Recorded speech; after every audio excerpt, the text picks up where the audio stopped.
Donc, je suis Anne Carton, administratrice à l'UNADEL, et je vous souhaite la bienvenue à tous, intervenant comme participants. Donc, Philippe le disait, 70 inscrits à peu près, donc il y en a encore des personnes qui devraient nous rejoindre d'ici le démarrage de ce jeudi. Jeudi qui sera le dernier de l'année, et qui est consacré aux approches orientées changement.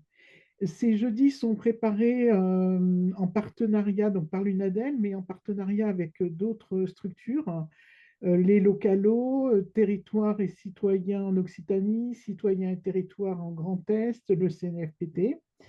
Ils ont démarré en 2020 et ils sont l'occasion pour nous et vous de creuser des sujets de développement local, de faire réseau, de découvrir de nouvelles approches comme aujourd'hui, sur des sujets qui nous semblent importants, mais qui vous semblent importants, puisque régulièrement, on vous propose de vous exprimer sur les sujets qui vous sembleraient intéressants de voir abordés. Donc, c'est le 7e jeudi qu'on co-organise avec Philippe et qui est consacré à l'ingénierie. Alors, je vous fais grâce de la liste des 6 premiers, mais vous pouvez en retrouver la trace sur le site de l'UNADEL, puisqu'il y a des captures vidéo et des ressources qui sont mises sur le site. Et très vite, je redonne la parole à Philippe pour démarrer cette matinée. Merci Anne. Donc effectivement, préciser que ce webinaire s'inscrit dans un cycle de webinaires sur l'évolution de l'ingénierie territoriale, et notamment par rapport aux enjeux de transition. Et donc cette 7e séance est sur une approche qui permet de renouveler le mode projet, c'est un peu, et notamment par rapport à des enjeux de changement. Et donc, sans plus tarder, juste vous dire que la séance sera structurée en 3 temps. D'abord, 2 témoins, des acteurs qui ont expérimenté dans les plans alimentaires territoriaux, dans le réseau des centres sociaux, cette approche orientée changement. Vous aurez chaque fois, après chacune des interventions, l'occasion de poser quelques questions. Et ensuite, l'intervention de Paul Dolny, euh, expert entre guillemets de la méthode, voilà, expérimenté dans le cadre du réseau F3E qu'il prendra le temps de présenter, et nous aurons à nouveau un temps d'échange et de débat après son intervention. Donc je vous propose sans plus tarder de passer au premier témoignage. Marion Brosseau de l'Agence normande de biodiversité et de développement durable. À toi Marion. Bonjour à toutes et à tous. Alors déjà, on passe à la technique partage d'écran. Normalement, c'est tout bon. Donc voilà, donc moi je suis de l'Agence normande de la biodiversité et du développement durable qui, comme son nom l'indique, se situe en Normandie et traite à la fois des volets biodiversité et développement durable. Donc moi je suis plutôt sur le côté développement durable et je vais vous faire un retour d'expérience sur une expérimentation qu'on a fait auprès de 3 territoires normands pour les accompagner sur leur projet alimentaire de territoire avec les approches orientées changement. Donc, je vais vous remettre un petit peu le contexte parce que tout le monde ne connaît pas la Normandie, voilà. Et puis me présenter aussi un petit peu ma structure en une diapo. Et ensuite, je vous ai ressorti mes vieilles diapos de 2020 sur comment j'avais présenté aux élus les approches orientées changement pour finalement aussi les convaincre d'aller dans cette expérimentation.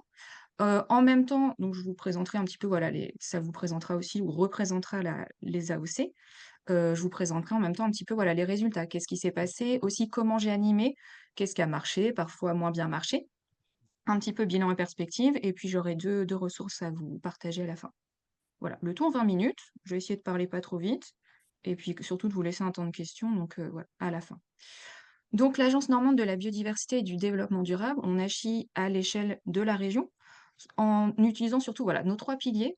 Le premier, ça va être déjà de connaître pour agir. Alors, ce qui implique déjà de, connaître, les besoins des territoires, des collectivités. Notre public cible, clairement, c'est un public, technique, hein, on va pas vers le grand public.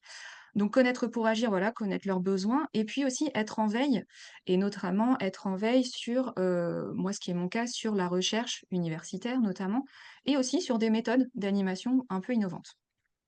Une fois qu'on a, connaissance justement de ses besoins, de ses possibilités, on va accompagner. Alors on n'est pas un bureau d'études, donc on n'accompagne pas au cas par cas. On va essayer plutôt de trouver des enjeux qui sont partagés par plusieurs territoires et de les accompagner plutôt collectivement.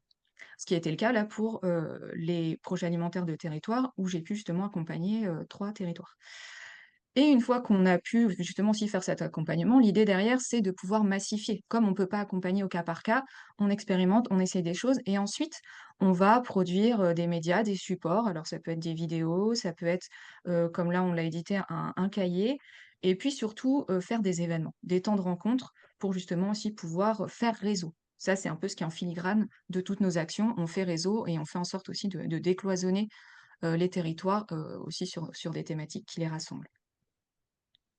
Donc, pour accompagner les territoires, en fait, il s'agissait d'un projet FEADER qui ensuite a été repris par la région. Bref, c'était financé vraiment sur 2 ans, donc dépôt de dossier fin 2019 pour un projet qui s'est allé ensuite sur 2 ans. Donc en fait, 3 territoires étaient volontaires pour expérimenter les AOC sur leur projet alimentaire de territoire. Donc voilà les 3 territoires. Le Cotentin, en fait, ils avaient regroupé à la fois la communauté d'agglo du Cotentin et la communauté de communes baie du Cotentin, ce qui faisait un territoire à plus de 200 000 habitants. Et puis ensuite, on avait 2 territoires plus ruraux, on va dire, l'Intercom de la Viron-Noireau et Argentan Intercom. Donc là, on est sur des frange d'habitants, médium, je sais pas, entre, je disais 33 000 et Argentan, je sais plus. Voilà, mais en tout cas sur les 3 territoires, c'est entre 33 000 et plus de 200 000. Donc ces territoires, ils avaient beaucoup de différences, mais ça, c'était ce qu'on cherchait, puisqu'on voulait expérimenter sur des contextes différents pour voir ensuite, bah, voilà, qu'est-ce qui fonctionne moins bien et dans la phase d'essaimage, faire ce partage aussi, aux collectivités et vous-même, vous pouvez sans doute aussi vous retrouver, heu, en cela.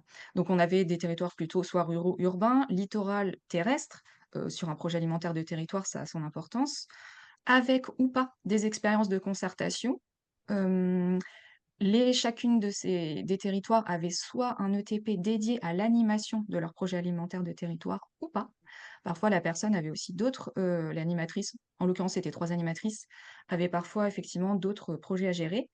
Et puis, les territoires globalement étaient quand même en démarrage de leur PAT, c'est-à-dire que pour l'instant, ils avaient copie blanche, mais néanmoins, certains avaient déjà entamé, des actions, comme par exemple, avoir en régie, une serre pour produire justement, des fruits et légumes pour la restauration collective. Voilà, donc il y avait déjà parfois certaines choses sur les rails et parfois pas du tout.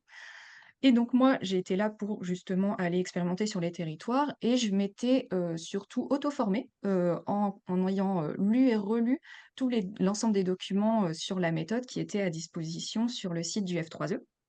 Et vers la fin, quand même, j'ai fait la formation avec le F3E et on avait déjà eu une petite expérimentation avec une des chercheuses qui avait été impliquée dans le programme PRISM, mais je laisserai Paul en parler tout à l'heure, ou sur un autre sujet qui était, l'économie circulaire, voilà. Donc on avait un petit peu déjà, expérimenté les approches orientées changement, mais là, l'idée, c'était de voir si la méthode était finalement robuste et adaptée pour faire de la, concertation avec du grand public sur une thématique qui est quand même assez tentaculaire.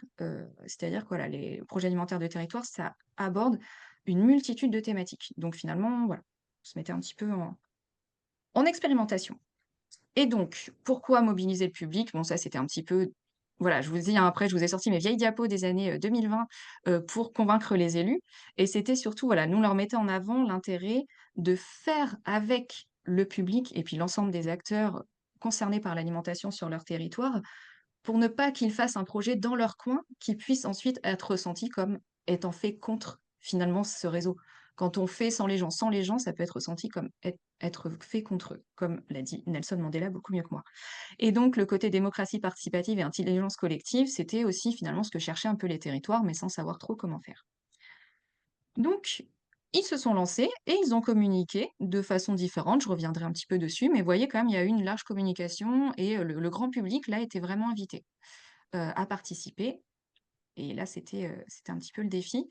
On se rappelle que 2020, on était aussi un petit peu, on lançait le projet que les confinements arrivaient aussi.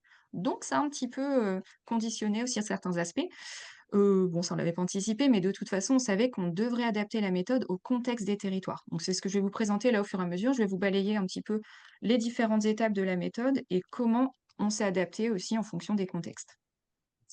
Mais il y avait quelques préalables à cela, c'est-à-dire qu'on avait vraiment fortement invité les collectivités, partenaires à déjà avoir identifié le réseau des acteurs à mobiliser. Et ça, c'est pas une étape à négliger parce que ça implique d'avoir, déjà une mailing list, par exemple, claire.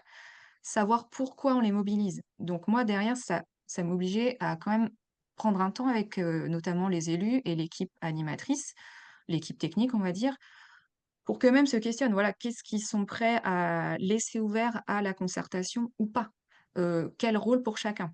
Et donc ça, on l'a fait aussi, on a pris ce temps-là avec eux. Ce temps d'acculturation aussi, donc de présentation de la méthode. C'est pour ça que j'avais des diapos aussi pour leur présenter de façon très technique la méthode. Parce que, on peut pas animer tout seul, des réunions. C'est bien de quand même d'être à plusieurs pour faire des petits groupes et donc de clarifier, voilà, les rôles de chaque partie tout au long du processus et moi, c'est des choses que j'affichais aussi clairement, aux participants, en leur disant: «Voilà, là, sur cette partie-là, voilà comment vous êtes mobilisés, voilà comment ça va se passer ensuite». Donc c'est ce que je vais vous présenter maintenant.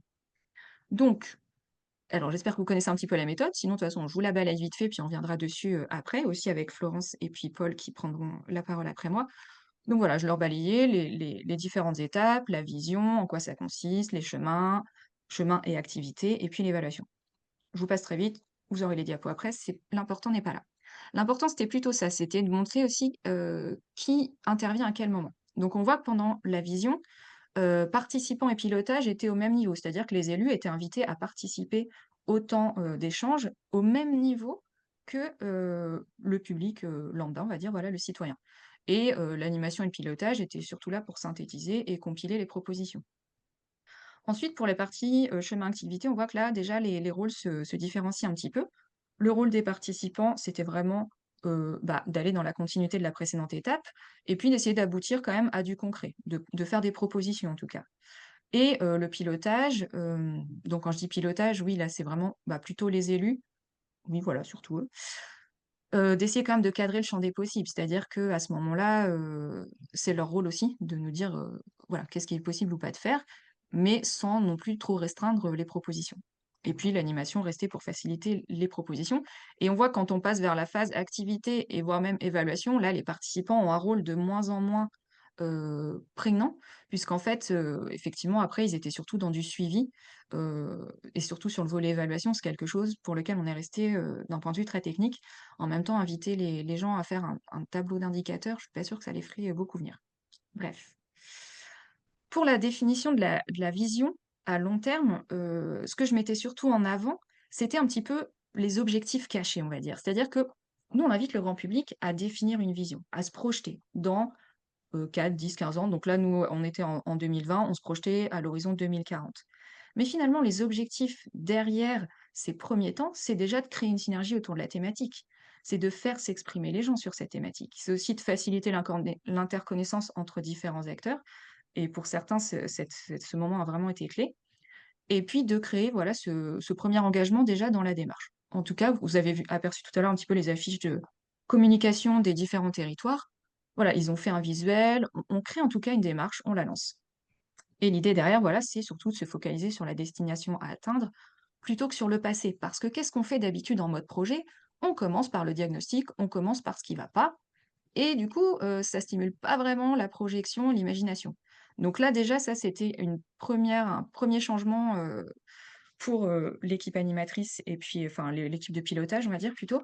C'était de dire: «Là, aujourd'hui, on va pas commencer par le diagnostic». Pourtant, ils avaient un diagnostic agricole, ils avaient un diagnostic de la perception de la population sur ce que c'est qu'on consommait local et cetera. Mais là, on leur dit: «Non, non, on va commencer par se projeter positivement. Le diagnostic, on le verra plus tard». Et je mettais toujours le lien vers les petites vidéos de présentation du F3E, parce qu'elles sont super bien faites et très claires. Je vous invite à aller les voir. Moi, pour animer, j'utilisais un photolangage. Alors, pas du tout celui qui est sur la photo. J'avais constitué un photolangage spécifique sur le thématique de l'alimentation et adapté aux spécificités des territoires, puisque je vous le rappelle, on avait notamment un territoire littoral. Donc, il fallait qu'il y ait quand même des images qui évoquent le littoral qui soient présentes dans ce photolangage. Et ensuite, je faisais ce qu'on appelle un super 8, un super 4, un super, ce que vous voulez comme chiffre derrière. L'idée, c'est de limiter à un nombre de propositions. Donc là, non limité à 8 propositions après l'affirmation qui disait en 2040, sur le territoire, ce serait super si, d'un point de vue voilà, projet alimentaire de territoire, si, et les personnes devaient compléter. Donc ça faisait ressortir une multitude de propositions. En fait, ce qui s'est passé, donc là, désolé, parce que vous allez avoir envie de lire en même temps la diapo et en même temps je vais vous parler, donc double concentration. D'un point de vue technique, nous, on répétait la réunion de vision plusieurs fois. On est tombé sur un territoire en plein, on était en couvre-feu à ce moment-là, donc on l'a fait par Zoom. Voilà, on ne savait pas si ça allait marcher ou pas. Finalement, il s'est avéré que ça s'est très bien marché, tout simplement parce que les gens étaient coincés chez eux. Donc en fait, ils étaient très contents de se retrouver sur Zoom pour participer à quelque chose sur leur territoire. Et donc on a pu voilà, faire 3, je crois, 3 réunions Zoom. Donc, ce qui veut dire qu'on se retrouve derrière avec une multitude de propositions. On n'invitait pas les gens à formuler tel quel, comme vous pouvez avoir là, la vision comme elle est formulée. On aurait buté sur chaque mot. Donc, ce qu'on a fait, c'est qu'on a récolté toute la matière à partir des super 8, comme je vous l'ai dit, toutes les propositions. Et après, c'est l'équipe technique qui a formulé la vision, telle que celle que vous avez écrite, par exemple, à l'écran. Et les élus validaient ensuite cette vision. Et finalement, c'était très important d'avoir cette vision, puisque derrière, ça permettait de recommuniquer auprès du public pour leur dire, bon là, on a défini une vision et des défis. Je vais vous montrer juste après la diapo sur les défis. Et ensuite, vous êtes invités à venir participer à la suite. Un autre territoire n'avait pas eu cette stratégie, avait plutôt planifié à l'avance toutes ces réunions. Et du coup, c'était pas forcément facile de mobiliser pour la suite parce qu'en fait, il y avait plein de réunions de planifiées. En fait, on savait pas de quoi on allait parler. Donc derrière, c'était pas évident de rattraper la communication là-dessus. Et ça, c'est un petit point d'alerte que je vous mets, c'est effectivement d'être vraiment main dans la main avec l'équipe com. Parce que, en fait, on avance, c'est une méthode qui est très itérative, on avance au fur et à mesure. C'est-à-dire que nous, on ne savait pas quelle allait être la vision, on ne savait pas quels allaient être les défis, donc on ne savait pas exactement sur quoi on allait communiquer après. Donc là, ça veut dire que l'équipe technique PAT devait aussi être bien en lien avec l'équipe com. Je regarde l'heure, il faut que j'avance. Donc voilà, on avait défini différents défis, tout simplement pour faciliter ensuite l'invitation après. Et je vous ai mis un petit verbatim d'un élu qui au début n'était pas super convaincu de la démarche et qui finalement nous a dit que définir d'abord l'idéal, au début il lui pensait que voilà, c'était un peu bisounours, et en fait il a trouvé ça très constructif, et puis il a été vraiment rassuré par la phase suivante qui a fait ressortir des propositions tout à fait réalisables, réalistes. Et ça a vraiment plu aux élus au final. La suite?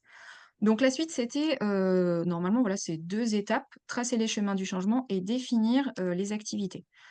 Tous les territoires, nous, ont fait le choix de fusionner, ces 2 étapes-là, tout simplement parce qu'on avait aussi des contraintes de temps et de budget et qui voulaient pas voilà, on s'essayait sur de la mobilisation, citoyenne, voilà, ils voulaient pas non plus trop multiplier les réunions. Donc ça, c'est pas un souci, on a pu, bien le faire. Et là, la petite bascule mentale pour, l'équipe, de pilotage, c'était vraiment de penser changement et pas uniquement action. Donc ce qui veut dire que moi, dans l'animation, je passais vraiment mon temps à les re-questionner. «OK, vous voulez faire telle action, mais pourquoi? Au service de quoi?» Et vous allez voir que ça, c'est pas anodin derrière parce que ça pose les jalons de l'évaluation. Je passe la diapo. Et un élément sur lequel je m'appuie énormément, et je crois que Florence, tu en parles aussi, c'est cette petite fleur des changements. Parce que souvent, quand on veut parler changement, les gens, en global, pensent toujours changement de pratique, changement d'habitude. Alors qu'on voit qu'ici, il faut réfléchir à plusieurs types de changements. Il n'y a pas que le changement de pratique. Il y a aussi le changement de connaissance, de savoir-faire, de représentation, d'état d'esprit, et effectivement d'habitude. Là, on voit que c'est 3 volets qui concernent plutôt un changement individuel.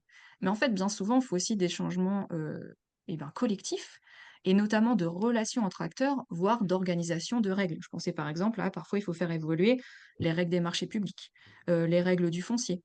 Les relations entre acteurs, c'est aussi faire beaucoup plus d'interconnaissances. J'en aurai un exemple plus précis juste après. Et donc là, les territoires, ils ont eu des approches différentes. Il y a un territoire qui a préféré faire 2 journées entières de mobilisation, vraiment du matin jusqu'au soir, avec bien évidemment un temps convivial le midi. On parle de nourriture, donc c'est bien de rassembler les gens aussi autour d'un repas. Et donc là, l'idée, c'était que les participants balayaient l'ensemble des défis, hein. Je vous ai passé tout à l'heure une petite diapo avec les 7 défis. Donc tout le monde passait sur tous les défis. Les 2 autres territoires ont eu une approche, différente. Eux, ils se sont dit: «Nous, on préfère remobiliser les personnes sur des thématiques précises». Donc là, on était plutôt sur des demi-journées, plutôt en fin de journée. Généralement, on faisait à partir de 18 ou 19h. pour que le grand public puisse continuer de participer. Et puis certaines, on les a fait en journée parce que, clairement, quand on parlait gouvernance ou foncier, on savait que le grand public serait pas forcément, présent. Et donc là, on travaillait un défi à la fois. Donc ce qui fait qu'il y a des personnes qui sont venues à plusieurs de ces réunions, mais au moins c'était un choix individuel. Et donc voilà à quoi pouvait ressembler le résultat, c'est-à-dire que vraiment, hein, ça c'est ce qu'on avait sur les tables sur lesquelles on faisait les petits groupes. Une feuille blanche, on partait de la feuille blanche. À l'extrémité droite, c'était, notre projection, future avec les défis et on faisait en sorte de leur faire un petit peu remonter le temps. C'est-à-dire qu'ils définissaient leurs changements attendus à long terme. Donc là, par exemple, voilà, 90 c'est très ambitieux, des producteurs locaux de la restauration collective collaborent et créent des liens pour utiliser au maximum des produits locaux. Ça, c'est le changement final, OK. Les petits comment, post-it bleus, ça définit le changement. Et donc, ça Marion, veut il dire que si on il te remonte le reste temps. 2 minutes. OK, super. Ça tombe bien, je voulais pas trop aller sur le volet d'après. Si on remonte le temps, ça veut dire que, il faut derrière travailler avec à la fois, public producteur et public cantinier et donc bien définir les changements. Donc par exemple, les producteurs connaissent les contraintes des cantines. Je m'arrête là. Et donc petit verbatim, et ben, rien que sur cet élément-là, le fait de regrouper, sur le sujet restauration collective, cantiniers et producteurs déjà se sont un petit peu découverts et ce qui permet finalement de constituer un petit groupe déjà qui permettra ensuite de faire le suivi-évaluation. Suivi-évaluation, important, c'est de le définir non pas comme un contrôle, mais plutôt comme quelque chose qui guide le projet au fur et à mesure, sur lequel on peut se baser pour voir où est-ce qu'on en est, sur quoi on va ensuite. Et donc, essayer de se faire poser les bonnes questions finalement, un petit peu au comité de pilotage. Qu'est-ce qu'on veut suivre, pourquoi? Quelles questions ça implique à se poser? Et quelle organisation collective? Et organisation collective, on l'a dit, on a formé des petits groupes thématiques. Bah, tant mieux, ça veut dire qu'on a déjà un petit peu des petits groupes qui vont permettre de mettre en place le suivi-évaluation. Les modes de collecte, je pense que vous les connaissez déjà. Et le tout, c'est de rappeler, voilà, quel changement on veut suivre. En bas, c'est ce que nous proposait un petit peu le F3E, c'était déjà, on peut imaginer un petit tableau de suivi pour faire un genre un tableau d'indicateurs. Et voilà à quoi ça a pu ressembler. Je vous en ai juste mis un extrait, hein. Je crois que c'était un des territoires qui a fait un tableau d'indicateurs. Et donc, vous avez par exemple en violet, c'était les indicateurs davantage orientés changement. Les autres, c'était des indicateurs plus classiques de résultats. Mais en tout cas, voilà, ça rassurait aussi les collectivités d'avoir des choses comme ça, très pragmatiques, qui ressemblent finalement à une méthode projet classique.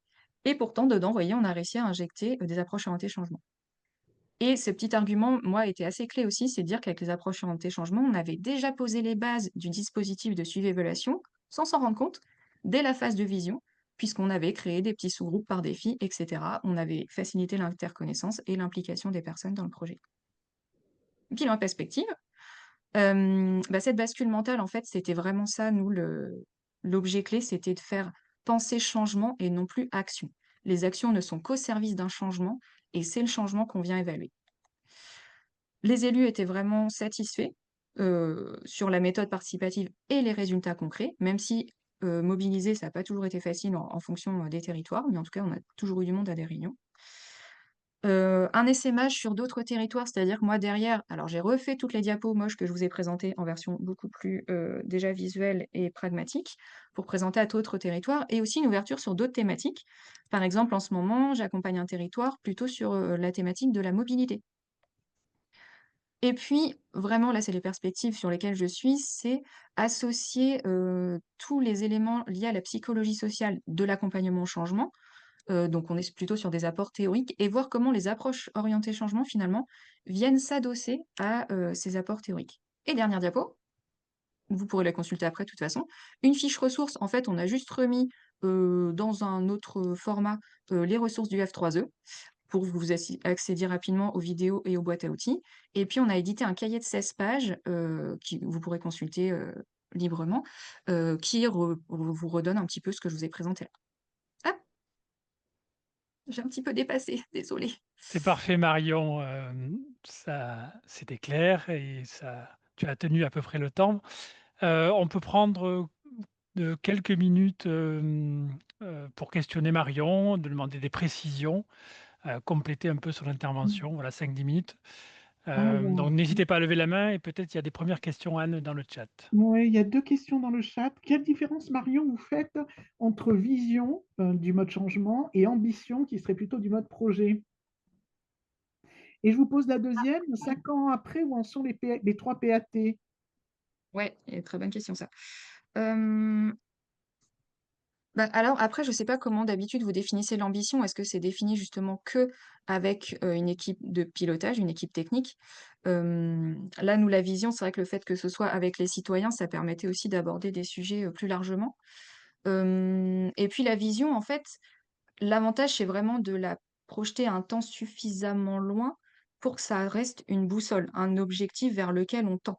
C'est pas forcément l'objectif final à atteindre, alors que je pense que ambition, ça implique vraiment, un point bien défini à atteindre. Mais Paul, tu corrigeras, moi je présente ma vision des AOC, Je l'usage que reviendrai j'en ai fait un peut-être petit sur cette Vas-y. dimension, distinction, Ouais. AOC, gestion axée sur les résultats, projet classique, dans mon interview tout à l'heure. Du coup, je veux pas spoiler. Ouais, Voilà. OK, ça merci. marche. Et donc où on en est 5 ans plus tard, alors ce qui est pas évident, c'est que donc moi, j'ai terminé mon intervention auprès des territoires et qu'en plus les 3 chargés de mission qui étaient sur les territoires sont partis.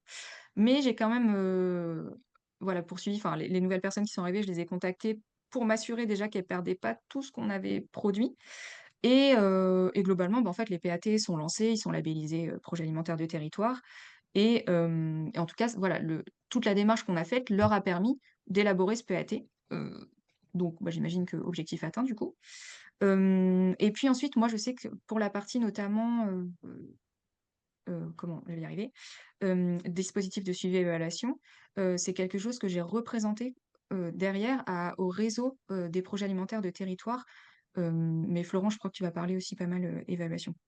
Donc en tout cas, souvent, c'est ce qu'on se disait, c'est que les approches orientées-changement, finalement, on peut se lancer dedans un peu à n'importe quel moment, que le projet soit démarré, qu'on soit en plein milieu, qu'on soit à un moment de blocage du projet, on peut se lancer dans les AOC et même si à la base, on se dit: «On veut juste avoir une évaluation qualitative», bah, vous pouvez aussi démarrer les AOC à ce moment-là. Merci Marion. Est-ce qu'il y a encore une ou 2 questions avant qu'on passe au 2e témoignage? Je crois que dans le chat, Il ouais. y a une question supplémentaire, oui. Alors, que faites-vous des données de terrain dans cette méthode pour ancrer au plus près des besoins du territoire? Alors, je suis pas sûre de bien comprendre la question. Dans cette méthode pour Euh, ancrer ah oui, alors, d'accord. Oh bah, peut-être, en Peut en je tout peux cas, non, mais je préciser? pense qu'il y a une vraie question, c'est entre les moments de concertation, on récolte effectivement beaucoup de matière.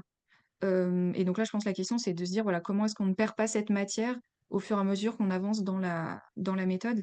Bah, ça, c'était une vraie question parce qu'effectivement, on a énormément de matière et nous, après, c'était l'équipe technique qui justement était en charge de un petit peu synthétiser cette matière et je pense que parfois, on veillait à pas perdre d'éléments, heu et souvent à se référer justement à toute la matière qu'on avait collectée pour voir si on restait dans la bonne direction.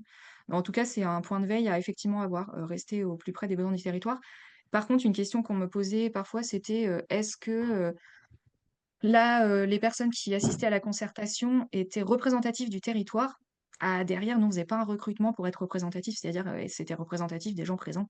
On pouvait nous, moi, j'étais garante de la méthode, mais pas garante de la représentation du territoire. Donc, pour être sûr d'avoir collecté un maximum les besoins du territoire, c'est pour ça qu'on a fait plusieurs fois les réunions pour aller dans les territoires, aller dans les campagnes et pas toujours sur les centres urbains, pour s'assurer justement d'être au plus près des besoins du territoire. Excusez-moi, je suis dans l'ombre parce que j'ai pas de caméra, mais je veux bien préciser, merci Oui. de la réponse. C'était aussi, on part pas du diagnostic, j'ai bien entendu, dans la méthode, contrairement au mode Ah projet. oui. Mais il y a quand même énormément de données qui sont collectées par le territoire sur Ah oui. les... donc, qu'est-ce OK. qu'on fait aussi de cet Si, si. ancrage-là, de ces données plus scientifiques ou Ouais, plus ouais. dures? En fait, effectivement, l'idée, c'était de pas partir du diagnostic, mais on l'intégrait en phase 2. C'est-à-dire que la vision, voilà, ça, on parlait pas du diagnostic, on se projetait en 2040. Par contre, quand on faisait, les éléments, effectivement, les différents défis, on présentait en premier là, ce coup-ci, les éléments du diagnostic. Comme ça, on avait quand même ces éléments, effectivement, tout ce travail qui avait été fait sur le territoire. On perdait pas l'info là et ça permettait de cadrer les propositions. allez, Philippe, on a le temps pour une dernière question? Allons-y. Allez, comment avez-vous mobilisé du coup les citoyens, citoyennes avec tous les freins à la participation que l'on connaît? Et oui et bah, ça a été différent en fonction des territoires, notamment par rapport Alors, passif sur la concertation, mais surtout, on a essayé de s'adapter au mieux. Parce que comme je vous l'ai dit, on a par exemple fait varier les formats. Par exemple, le format, quand on a fait une journée, un samedi, avec de la nourriture proposée gratuitement au milieu, ça a super bien marché. Hem, et on a reproduit le lundi pour les professionnels, par exemple, qui ne pouvaient pas être là le samedi. On a fait des réunions, voilà, les réunions Zoom en soirée, ça a marché aussi. En fait, c'était surtout de s'adapter à là où les gens seraient disponibles. Et sur la communication, pareil. Franchement, ils ont été à fond sur la com. Il y avait les affiches sur les arrêts de bus, il y en avait dans les journaux locaux, c'est passé à la radio. Donc c'est ça aussi, en fait, aller chercher les gens, c'est voir où est-ce qu'ils et en fait, on n'est pas tant passé par les réseaux sociaux, tout simplement aussi parce que parfois l'équipe projet n'avait pas la main sur les pages Facebook et cetera de la collectivité. C'est pas accessible forcément si facilement à toutes les équipes. Donc on est passé par d'autres biais et franchement, ça a plutôt bien marché. Allez, peut-être cette fois la dernière. Ouais, la Ah, dernière, Ouais, on sort un peu de la méthode là, et c'est sur votre ouais. légitimité à mener ce projet, mais rapidement, quoi. Oui, et ben en fait, tout simplement parce qu'on était en phase d'expérimentation. Donc notre légitimité, c'était d'expérimenter une méthode sur les PAT et après de l'essaimer, en éditant notamment ce petit cahier ou en allant le présenter à d'autres territoires et après en fait s'en saisit, qui veut. Mais après les PAT, eux, restaient à l'échelle locale, hein, donc ça a pas forcément été repris, par la région spécialement. En tout cas, voilà, nous la méthode derrière, on sert juste à la diffuser, hein. Expérimenter, diffuser. merci Marion. N'hésitez pas à garder vos remarques et d'autres questions si elles viennent au fur et à mesure. On va prendre le deuxième témoignage de Florence Miel, donc déléguée départementale des centres sociaux de la Fédération des centres sociaux de Côte d'Or. Un autre contexte, d'autres acteurs et voir comment cette approche orientée changement est appropriée, les résultats qu'elle donne. Je te passe la parole, Florence. Merci. Bonjour à tous. Donc du coup, Florence Miel, déléguée à la Fédération des centres sociaux de Côte d'Or. Alors je vais vous présenter, je recherche, hop, vous partager l'écran.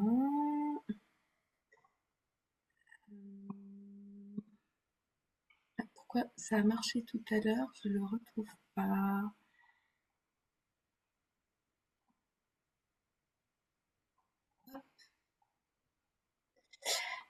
Alors, oups, ça va trop vite. Donc du coup, là, je vais vous présenter une expérimentation qu'on a conduite avec différents collègues, différentes institutions, que sont donc la CAF de Côte d'Or et la CAF de la Nièvre, les deux fédérations des centres sociaux, Nièvre et Côte d'Or, et également l'Union régionale Bourgogne-Franche-Comté, mais surtout et aussi des structures d'animation de la vie sociale, donc et des centres sociaux et des espaces de vie sociale. Donc on a conduit cette recherche-action entre 2021 et 2023. Et comment nous avons eu en fait cette idée de se lancer dans cette aventure recherche-action. En fait, c'est parti d'un temps de travail entre les CAF et les fédés en se disant, donc 2020, là c'était avant le Covid, l'idée a germé toute fin 2019, en se disant on n'est pas très bon sur nos méthodes d'évaluation, on n'arrive pas suffisamment à valoriser ce que font les structures. Comment on pourrait faire autrement? Commençait d'émerger l'idée de mesures d'impact collectif, approche orientée changement, et on s'est dit pourquoi on se formerait pas tous ensemble, notamment CAF et Fédé, parce que dans nos actions au quotidien, on accompagne ensemble les structures de l'animation de la vie sociale et un accompagnement très resserré, notamment lorsqu'ils renouvellent leur demande d'agrément donnée par la CAF. Donc on s'est dit, il faut qu'on ait un accompagnement complémentaire et qu'on utilise le même vocable. Donc ça serait peut-être nécessaire qu'on se forme à la même méthode, quelle que soit l'institution, qu'on soit CAF, qu'on soit Fédé, et également avec nos collègues de l'Union régionale qui, elles, ont une vision plus globale de l'ensemble des structures. Donc du coup, on s'est dit, bon allez, on essaye de monter cette recherche-action. Donc ça a mobilisé, c'était sur la précédente slide, environ une douzaine de structures et à peu près 30 participants. À chaque regroupement, il y en a eu 9. 9 regroupements en présentiel et en distanciel. Donc, c'était une démarche quand même, une recherche-action assez longue. Et du coup, nous avons été accompagnés par 2 organismes. Je reviens sur la précédente slide. Donc, par la SCOP Accolade et également par NISCA, qui sont donc du coup 2 SCOP qui connaissent bien les pratiques des centres sociaux et les dynamiques d'animation de la vie sociale et les relations partenariales avec les caisses d'allocation familiale. Donc, nous sommes partis avec ces 2 scopes, ces 12 structures, voilà. Et donc, du coup, nous avons expérimenté et découvert ce qu'était l'approche orientée changement. Et surtout, on voulait, là, vous voyez, un pilotage et une méthodologie basée davantage sur le collectif. Et c'est ce que Marion a pu présenter précédemment. C'est vraiment ce qui change avec la précédente démarche, même si dans les renouvellements des projets sociaux, le renouvellement est basé sur une dynamique participative avec une mobilisation importante des partenaires et des habitants. Mais du coup, dans cette nouvelle approche, mesure d'impact, approche orientée changement, on y va de manière différente. Donc du coup, je vais reprendre ce qu'a déjà un peu dit Marion, mais de manière, voilà, moi, j'ai peut-être un peu moins détaillé, donc du coup, ça refera le lien avec la précédente présentation. Donc du coup, on s'est dit, ok, on passe d'une démarche d'évaluation à la mesure d'impact. Ça paraît anodin, mais dans les mots, les mots ne sont pas anodins parce que du coup, dans la manière de réfléchir et la manière de conduire et l'équipe et la dynamique sur les territoires, elle est différente. Après, cette mesure d'impact ou l'approche orientée changement, vous pouvez voir, j'ai écrit, c'est une démarche exigeante. Elle nécessite vraiment de l'engagement et là, vous verrez à la fin de la présentation, il y a l'exemple d'un centre social qui mène son projet. Là, c'est le 2e avec cette approche orientée changement. C'est tout le temps en fait. Alors que l'évaluation précédemment, dans les équipes, elles le menaient de manière un peu discontinue, si je peux m'exprimer ainsi. C'était au moment de rendre les bilans, au moment de rendre les bilans pour la collectivité ou par le partenaire financeur. On disait oh là là, je me mets dans le bilan. Quantitatif, ça allait, mais qualitatif, là, c'était toujours un petit peu plus difficile. En se disant, en fait, on n'arrive pas trop à valoriser, à rendre compte de ce qu'on fait vraiment. Et donc là, sur l'approche orientée changement, Marion en a parlé. Donc nous, on appelle ça la boucle évaluative avec les indicateurs. En fait, c'est dès le démarrage du projet. Et donc ça change dans l'approche. C'est pour ça que c'est une démarche exigeante et qui nécessite de l'engagement. Et cet engagement, il est continuel. Mais une fois qu'on est rentré dans cette démarche, du coup, ça devient une habitude de conduite de projet. Donc cette nouvelle approche, nouveau concept, nouvelle méthode et surtout vocabulaire différent. Marion l'a déjà évoqué. Donc on parle de visée ultime, de chemin de changement, de l'approche orientée changement et de boucle évaluative. D'où vraiment l'importance d'avoir conduit cette recherche-action et d'avoir eu la même formation avec les caisses d'allocation familiale parce que ce sont elles qui donnent l'agrément aux structures de l'animation de la vie sociale. Donc c'était important qu'on soit d'accord sur cette nouvelle approche de conduire les projets sociaux sur les territoires et surtout qu'on parle le même vocabulaire parce que du coup, l'évaluation transmise à la caisse d'allocation familiale avec la conduite à approche orientée changement, elle est forcément différente de ce qui pouvait se faire précédemment.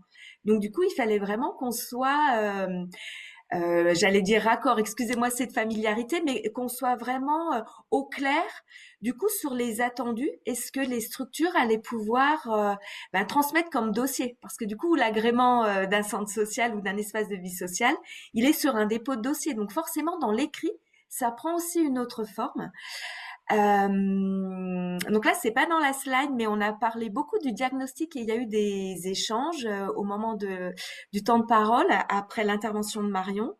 En fait, ce qui a été très très bousculant, c'est pendant la formation, en fait, les formateurs nous ont dit, du coup, le diagnostic, il est en long cours, plus besoin de diagnostic. Et ça, pour nos partenaires que sont les caisses d'allocation familiale, Et ça reste encore, on n'a pas dépassé cette phase de diagnostic. Là, j'ai notamment 2 structures qui sont en renouvellement de contrat de projet. Il y a toujours la phase diagnostic, mais qui est conduite un petit peu différemment. Mais effectivement, quand on est dans une approche orientée changement, le diagnostic, il est continuel. Donc du coup, on n'est pas, en tout cas pour les structures d'animation de la vie sociale, avant c'était un diagnostic tous les 4 ans qui était très dense, qui balayait du coup l'ensemble de différents items, démographie, économique, les équipements, enfin tous les acteurs. Et là, le fait qu'on fixe de manière collective une visée sur les territoires, l'ensemble des acteurs sont concernés. Donc du coup, ça change quand même l'approche et la dynamique territoriale et partenariale. Donc voilà, donc je reviens du coup sur la slide avec le vocabulaire qu'il a fallu aussi appréhender et s'approprier.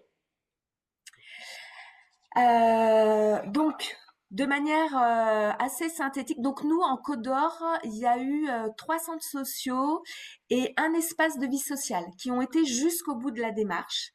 On était parti avec 4 centres sociaux, mais en fait, voilà, il y a eu un changement dans l'équipe et donc du coup, ils n'ont pas pu aller jusqu'au bout.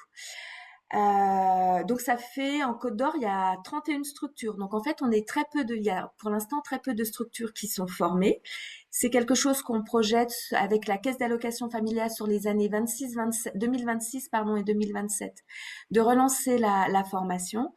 Mais en tout cas, là, moi, dans mon accompagnement au quotidien, maintenant avec les structures, on parle de visée ultime. Je reviens sur la méthode de projet, l'ambition ou la visée ultime. C'est qu'est-ce qu'on cherche comme changement dans les années à venir. Mais du coup, les années, Marion l'a bien expliqué, c'est pas dans 2-3 ans, c'est au moins dans 10 ans pour qu'il y ait vraiment des changements significatifs. Et ces changements, ils doivent être réalistes, bien sûr, et idéalistes. Ça veut dire, je reprends le verbatim, là, le monde des bisounours, voilà, que l'élu pouvait dire. On peut se dire, oh là là, mais dans 10 ans, on va pas savoir ce qui se passe. Sauf que dans 10 ans, on le connaît, le territoire sur lequel on intervient.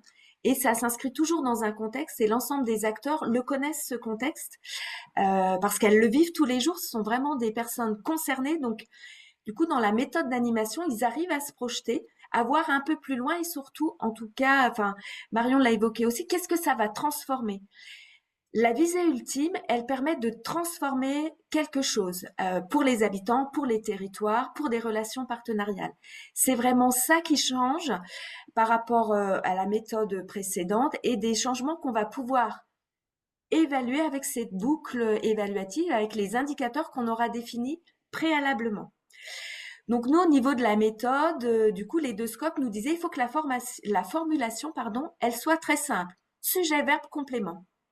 Et en fait, sujet, verbe, complément, quand on est en animation collective, avec des habitants, avec des partenaires, avec des élus, c'est quelque chose qui est très accessible et qui est facile en fait. On sort d'un langage professionnel, on sort de l'entre-soi avec des méthodes, comment je pourrais dire, avec un vocabulaire qui correspond souvent à notre sphère professionnelle. Là, de passer sur quelque chose de très concret, sujet, verbe, complément, ça permet à chacun d'être acteur de cette démarche. Donc là, on se fixe, Marion l'a dit, sur une longue période, souvent à 10 ans. Ensuite, donc on peut voir, je ne sais pas si vous voyez bien, du coup, on fixe la visée et après sur ces... mince, je suis déjà... on voit comment on va arriver à cette visée ultime par donc du coup ces chemins de changement. Donc on voit changement à court terme, moyen et long terme. Donc du coup on peut fixer une temporalité, on se fixe dans 10 ans, mais pour atteindre cette visée dans 10 ans, peut-être qu'il y aura des changements qu'on souhaite observer à court terme, par exemple dans 2 ans, dans 6 ans, dans 8 ans, et donc du coup dans 10 ans. Ça permet vraiment de séquencer le temps. Et du coup, pour les structures d'animation de la vie sociale, et par rapport aussi, au mouvement d'éducation populaire, où nous sommes des acteurs de transformation, ça permet de pouvoir mesurer via les boucles évaluatives et via les indicateurs qu'on aura définis précédemment, quel changement on souhaite observer, voilà, sur la temporalité qu'on se sera fixée.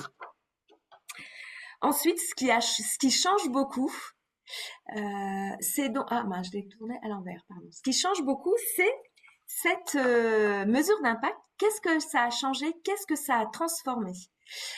La structure dont je vous présenterai après, un nouveau chemin de changement, ils ont mené leur précédent contrat de projet avec l'approche orientée changement. Et en fait, pour mesurer un changement, ça leur a pris 8 mois. Et en fait, c'est ce que je vous disais, cette démarche, elle est continuelle.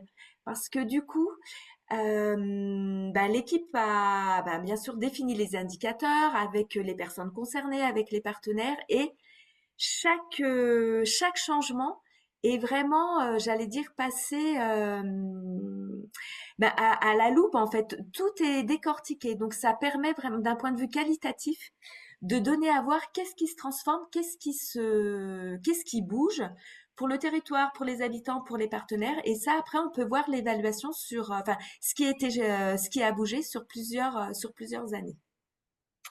Donc, du coup, il y a vraiment un très gros travail de définition des indicateurs et de cibles au démarrage quand on construit la visée, les chemins de changement, il faut penser aussi cibles et quels indicateurs. Donc, c'est vrai que c'est quand je disais au démarrage que c'est une démarche engageante et exigeante, ça veut dire qu'il faut prendre tout ce temps au préalable, l'inscrire pour le coup là aussi dans la temporalité pour pouvoir définir la visée, les chemins et du coup les indicateurs d'évaluation. Alors, peut-être que là, c'est un petit peu, c'est peut-être trop petit, vous arriverez peut-être pas à lire ou pas. Donc là, je vais vous présenter de manière très concrète l'approche orientée changement qui s'effectue donc le centre social La Passerelle qui se situe à Quetigny, donc métropole dijonnaise. Donc les visées, elles ont été élaborées donc du coup avec les habitants et les partenaires sur ce territoire. Donc du coup, 3 visées ont été définies. Donc Quetigny soit un territoire dynamique pour et par les habitants. Donc c'est ce qui se trouve donc du coup en jaune. Qu'il soit tourné vers la démocratie participative, qu'il soit installé dans une démarche de développement durable. Pour arriver à ces visées ultimes, ils ont un axe qu'ils développent auprès des jeunes, auprès des familles. Donc, je vais vous relire parce que je pense que c'est illisible pour vous ce qui est écrit dedans. Ils ont donc du coup mis des échéances, vous voyez, 2029, 2032, 2035. Et on voit pour si on prend les jeunes, les petites flèches jaunes, en fait, différents chemins de changement peuvent conduire à différentes visées. Vous voyez là, la flèche jaune, hop, elle va là, Quetigny, un territoire dynamique pour et par les habitants, pour ce chemin de changement-là. Et l'autre chemin, lui, va tourner vers la démocratie participative. Donc, en 2029, pour les jeunes, ils souhaitent, ce qu'ils vont évaluer dans cette boucle évaluative, que les animateurs proposent des actions plus régulières hors les murs auprès des jeunes. Donc ça, en 2029, ils vont évaluer, voir s'ils ont répondu à ce premier chemin de changement. En 2032, de nouveaux salariés permanents agissent hors les murs auprès de la jeunesse. Et enfin, en 2035, les animations de quartier multiplient leur champ d'intervention sur les territoires. Et donc, ces différentes temporalités permettront que Quetigny soit un territoire dynamique pour et par les habitants. Si on prend au niveau des familles, ce premier chemin de changement qui répond à la même visée, donc du coup avec les mêmes temporalités, pour les familles en 2029, la référente famille est légitime pour coordonner le groupe parentalité. En 2032, la référente famille est un acteur incontournable de la parentalité sur le territoire. Et en 2035, la parentalité est pilotée sur le territoire par la référente famille. Et donc tout ça, ça va répondre donc du coup à la visée, Quetigny, un territoire dynamique pour et par les habitants. les jeunes et les familles étant donc du coup une partie de la population qui compose une partie des habitants de la ville. Du coup, je sais pas si il faut que je vous les lise tous ou je continue après. J'avais Il te eu reste moi. 2 minutes, Florence, peut-être pas forcément tous les Alors, lire. Ouais. donc du coup, Hmm. je suis comme Marion. En fait, ça passe trop vite. Ce que ça a changé pour le directeur, c'était aussi quand on avait préparé avec Philippe. Ce qu'il m'avait dit, enfin voilà, c'est qu'est-ce que ça change en termes de management. Pour lui, bah ça change beaucoup dans sa pratique en fait. On parle plus d'objectifs. Donc du coup, ça c'est alors quand il dit on parle plus d'objectifs, enfin non, il parle plus d'objectifs. Là, le dernier projet, c'est vraiment dans la question qu'est-ce que ça produit, qu'est-ce que ça permet. On va mettre telle action en place, mais du coup, pour quelle visée et comment on va mesurer ce que les changements produits. Donc ça change dans l'approche, ça change dans le vocabulaire et ça change surtout dans le pilotage, parce que du coup, c'est une démarche qui est vraiment continuelle et enfin, ça a lieu tout le temps, tout le temps. Ben voilà, qu'est-ce que ça a changé? Le terme objectif n'est plus utilisé. Ils ont donc créé de nouveaux outils. Ils se disent qu'en termes d'évaluation, ils sont un peu meilleurs. Il y a encore une marge de progrès. Hein. On expérimente encore cette démarche. On est loin de tout maîtriser, voilà. Mais ils ont développé de nouveaux outils et les relations avec la collectivité ont changé. En fait, là, donc, il pouvait pas être avec nous ce matin et en plus, là, il est en renégociation de sa convention pluriannuelle d'objectifs et de moyens avec les techniciens et les élus. Et en fait, le rapport ne va pas, au niveau des élus, ça va plus être en forme d'objectif. Mais du coup, qu'est-ce que ça va amener au territoire? Vous voyez, donc du coup, les rapports ont vraiment enfin, sont basés vraiment sur c'est quoi le rôle du centre social et qu'est-ce qu'il va apporter en tant que qu'acteur de transformation sociale sur les territoires. Ça, c'est quelque chose vraiment qui a beaucoup changé, voilà, dans la pratique. Du coup, je vous ai mis, on a réalisé également un livret, donc pareil, qui pourra être à disposition. On verra, Philippe, si toi, tu peux le rediffuser aux participants, ce que je t'avais montré là, quand on avait préparé. Là, vu que j'ai 2 minutes, ben voilà, le directeur, là, Jérôme. Ce qui était plus facile, c'est de bosser avec les habitants sur des projections, sur des chemins de changement. En fait, on sort d'un langage professionnel et donc du coup, Marion l'a dit, dans l'animation des temps collectifs, c'est beaucoup plus fluide. La collègue référente famille, je ne réfléchis plus pareil. Je me questionne sur ce que je veux changer. On prend vraiment le rôle d'acteur de transformation sociale. Barbara, donc elle, c'est une collègue qui travaille dans un espace de vie sociale, d'être plus attentive aux petits signes. Que quand on dit la confiance en soi, mais concrètement, la confiance en soi, c'est très large. Qu'est-ce que ça veut dire la confiance en soi? Donc, c'est les indicateurs définis au préalable qui permettent d'illustrer la confiance en soi et donc du coup d'être plus attentive aux petits signes. Voilà, après Karine, c'est du coup sur les chemins de changement, c'est plus facile parce que du coup les habitants se sentent concernés et ça c'est vraiment concerné et associé à la démarche et eux aussi ils sont acteurs de cette démarche et de cette approche orientée changement, donc du coup rentrent beaucoup plus facilement dans la démarche. Voilà, je pense que j'ai dépassé les 2 minutes qui me restaient. Merci de votre attention. Merci Florence, c'était parfait, très clair. Donc on partagera ton support hein, si tu en es d'accord Oui, bien sûr. le livret. Même exercice qu'avec Marion, quelques questions de précision, de complément par rapport à ce deuxième témoignage. Alors, ça peut être en direct parce qu'il n'y a pas de questions dans le chat. Donc voilà, vous pouvez lever la main et on vous passera la parole.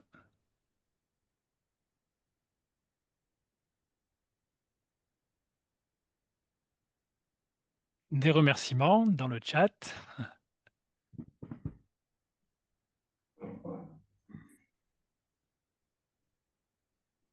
Il y a peut-être des choses à la fois qui sont assez communes et dans un secteur un peu différent.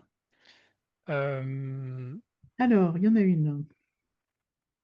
La comparaison entre les différentes étapes suivies entre le mode changement et le mode est intéressante. Ah, un travail à faire par l'UNADEL. Mais ce n'est pas une question, c'est plus une Une suggestion. remarque et une réflexion. Voilà. Vous pouvez aussi partager vos... Je peux compléter simplement la remarque, puisqu'on est dans les questions, mais ça viendra peut-être après dans la suite. Ce qui est intéressant, c'est que moi, c'est la première fois que j'écoute une présentation sur le mode de changement. Donc, j'ai bien noté l'approche au départ de la vidéo.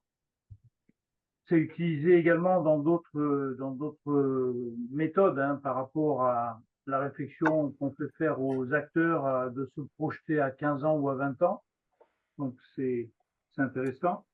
J'ai bien compris qu'après, finalement, vous décliniez la vision par des visées et par des chemins du changement. Et j'ai fait cette remarque parce que on est très, très habitué, puisque c'est ce qu'on fait depuis 40 ans, hein, le mode projet. Donc, le mode projet, il est effectivement basé sur le diagnostic. Le diagnostic permet d'identifier des enjeux, qui permet ensuite d'écrire une ambition pour le territoire, qui permet ensuite de décliner cette ambition en axe et en objectif. Il y a aussi, et vous l'avez dit, mais vous n'êtes pas beaucoup revenu sur la grille des indicateurs. Vous n'avez rien présenté, ni l'une ni l'autre, sur la grille des indicateurs, mais tous les modes projet, bien sûr, travaillent aujourd'hui avec une batterie d'indicateurs pour qu'on puisse le mesurer. Donc, c'était juste un peu pour ouvrir le débat, parce que ça me paraît intéressant.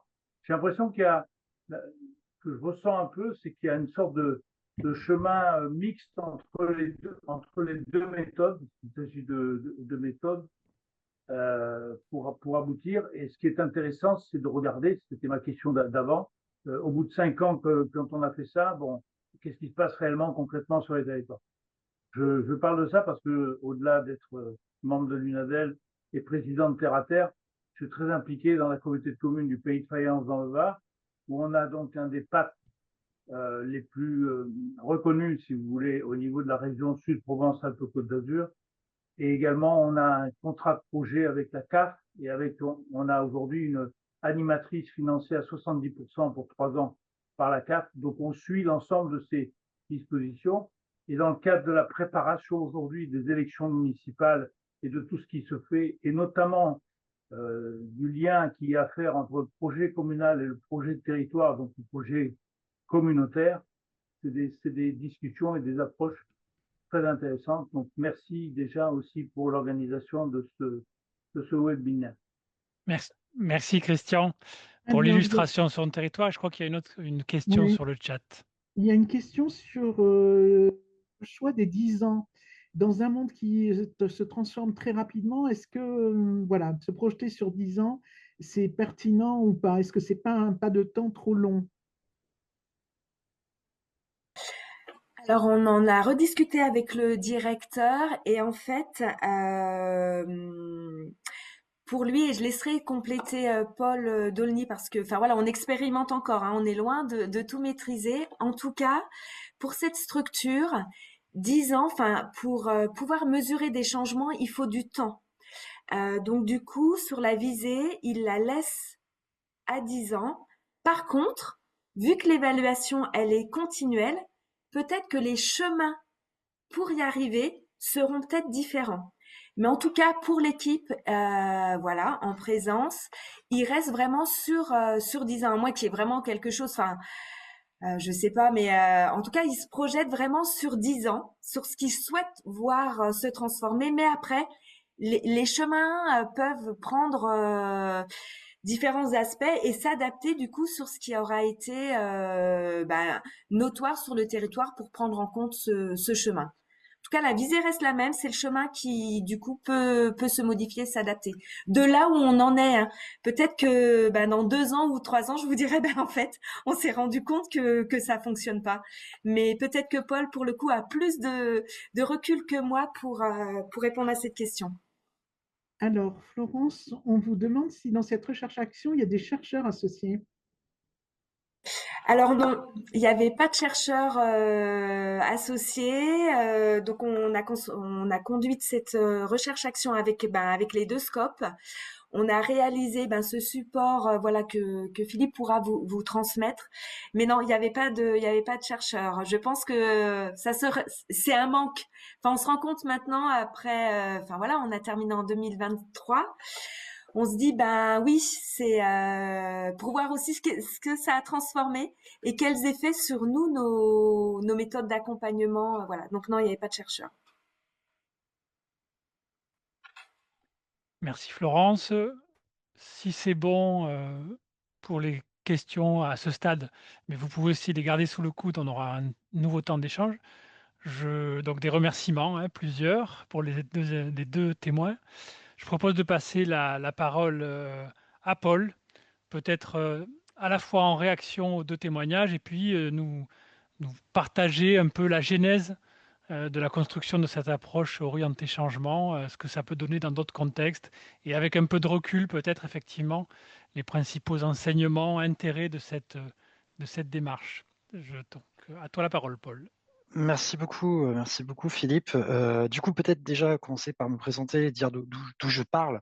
Donc, je m'appelle Paul Dolnier, je suis responsable de programme et référent sur les approches orientées changement et sur le suivi d'évaluation. On va reparler de ça tout à l'heure, mais du coup, on va voir que les deux ont un lien au sein du F3E. Alors, le F3E, qu'est-ce que c'est? C'est un réseau qui existe depuis maintenant un peu plus de 30 ans, puisqu'on a fêté nos 30 ans l'année passée, et qui est un réseau d'acteurs et d'actrices de la solidarité et de la coopération internationale. Donc, très concrètement, beaucoup d'ONG et associations qui interviennent à l'international, mais également des collectivités territoriales dans le cadre de leur action extérieure, des réseaux, des fondations, des syndicats, mais le gros, la masse, on va dire, ce sont des associations. Et donc, on a un ancrage en termes de thématiques beaucoup plus liées à l'action internationale, la solidarité internationale, qu'à l'action en France, au développement local. Même si on a une approche développement local aussi qui existe dans l'univers de la solidarité internationale. On verra si on a l'occasion d'en parler. Notre entrée métier, on va dire, c'est celle de l'amélioration des pratiques des acteurs et actrices. Qu'est-ce que ça veut dire? Ça veut dire enjeux d'évaluation, de capitalisation, de suivi-évaluation, approche visant à améliorer la qualité des actions ou à faire différemment, donc approche orientée changement, mais également approche genre. On va revenir sur chacun des éléments si vous voulez, mais je ne vais pas vous faire l'article pendant des heures. Allons peut-être avant toute chose sur ce qui vous intéresse, a priori, donc les approches orientées changement. Alors, une première réaction, on va dire, assez générale aux présentations de Florence et de Marion, c'est qu'en fait, je trouve qu'on se rend compte à quel point il y a à la fois une grande hétérogénéité de vocables et de façons de présenter les choses, et en même temps des éléments de convergence, d'une philosophie commune aux deux démarches telles qu'elles ont été présentées par l'une et par l'autre. Et moi encore, je vais vous présenter avec les mots du F3E ce que sont les approches orientées changement, et vous allez voir qu'il y a des petites différences. Un des enseignements clés, en tout cas où on en est aujourd'hui, c'est que ce qui compte, c'est plus l'esprit que la lettre, et que de fait, je vais y revenir tout à l'heure, j'ai une slide spéciale sur les grands enseignements depuis 10 ans d'expérimentation des approches orientées changement. Mais ce qui compte, c'est pas être dans une posture d'orthodoxie, de façon juste de faire, etc., mais plutôt d'être dans un esprit qui est celui des approches orientées changement. On va y venir. Voilà une définition telle qu'elle a été proposée par le F3E. Je crois que c'est la première apparition de cette définition, ça doit être 2016. C'est les approches orientées changement sont un ensemble d'outils et de méthodes pour planifier, suivre et évaluer des actions dont le but est d'accompagner les processus de changement. Au-delà de la méthodologie, elles invitent les acteurs et actrices impliqués à s'interroger sur leur vision d'un futur commun et sur leurs positions respectives. On retrouve plein de choses qui ont déjà été dites, je ne vais pas forcément m'y attarder, mais c'est cette idée du coup d'à la fois de planifier, c'est-à-dire d'être en mesure de dire ce qu'on va faire, comment on va le faire. C'est cette dimension du coup de vision, chemin de changement, activité, et aussi la capacité de dire où est-ce qu'on en est. C'est cette fonction, on va dire, d'analyse en continu qui a été très bien, très bien présentée par Florence là juste auparavant. Et puis tout ça dans un univers collectif, une vision d'un futur commun et une réflexion sur ce que font chacune. Je vais revenir sur tous ces aspects-là. Pour vous dire que, par exemple, quand on est sur cette dimension, on va dire, d'hétérogénéité de ce que sont les pratiques des approches orientées changement, par exemple, nous, on présente les approches orientées changement comme ça. Ça a changé d'ailleurs à travers l'histoire. Et du coup, nous, on distingue 5 grandes étapes dans les approches orientées changement. Vous allez retrouver des choses que vous connaissez et puis des choses qui n'ont pas été forcément mentionné sous ce vocable, etc. Mais vous allez retrouver une philosophie commune. On parle d'analyser le contexte des acteurs et actrices, qui peut être une analyse chez nous exemptée, c'est-à-dire qui peut aussi en partie recouper un travail de diagnostic comme qui a été évoqué tout à l'heure. Mais pas que. C'est l'idée aussi que cette analyse puisse se déployer tout au long de l'action. Chez nous, on parle ensuite de définir une vision collective. On parlait de visée ultime juste avant. Là, nous, on parle de vision collective. Et nous, il n'y en a qu'une à plusieurs années qui va pouvoir être réinterrogée au fil de l'eau. On pourra revenir sur cette dimension également. Vision qui sera déclinée ensuite en chemin de changement, qui sera un ensemble de grands... Voilà. Chaque chemin va être constitué d'une succession de changements qui permettront d'accéder à la vision définitive. J'espère que vous me suivez, pour y revenir. Et chacun de ces changements va supposer qu'on mette en place des actions, des activités, qu'on infléchisse notre stratégie pour arriver à chacun de ces changements. Et là, vous retrouvez des choses que vous avez vues chez nos 2 intervenantes auparavant. Et puis, 5e étape, telle que définie par le F3E, l'organisation du suivi évaluation, c'est-à-dire comment on va s'organiser collectivement pour venir documenter l'atteinte de ces changements intermédiaires. Là encore, ça doit faire écho à ce que vous avez entendu. Et tout ça est bien évidemment à penser avec notre effort d'analyse du contexte qu'on a dit être permanent. Bon, tout ça n'est que formalisation, selon moi, d'un même mouvement. Et donc, du coup, je vais vous expliquer un peu comment nous, au F3E, on est venu à travailler sur ces approches orientées changement. Et du coup, je pense que savoir d'où on vient permet aussi de comprendre mieux où on en est. Donc, ça fait plus de 10 ans aujourd'hui que le F3E travaille sur ces approches orientées changement.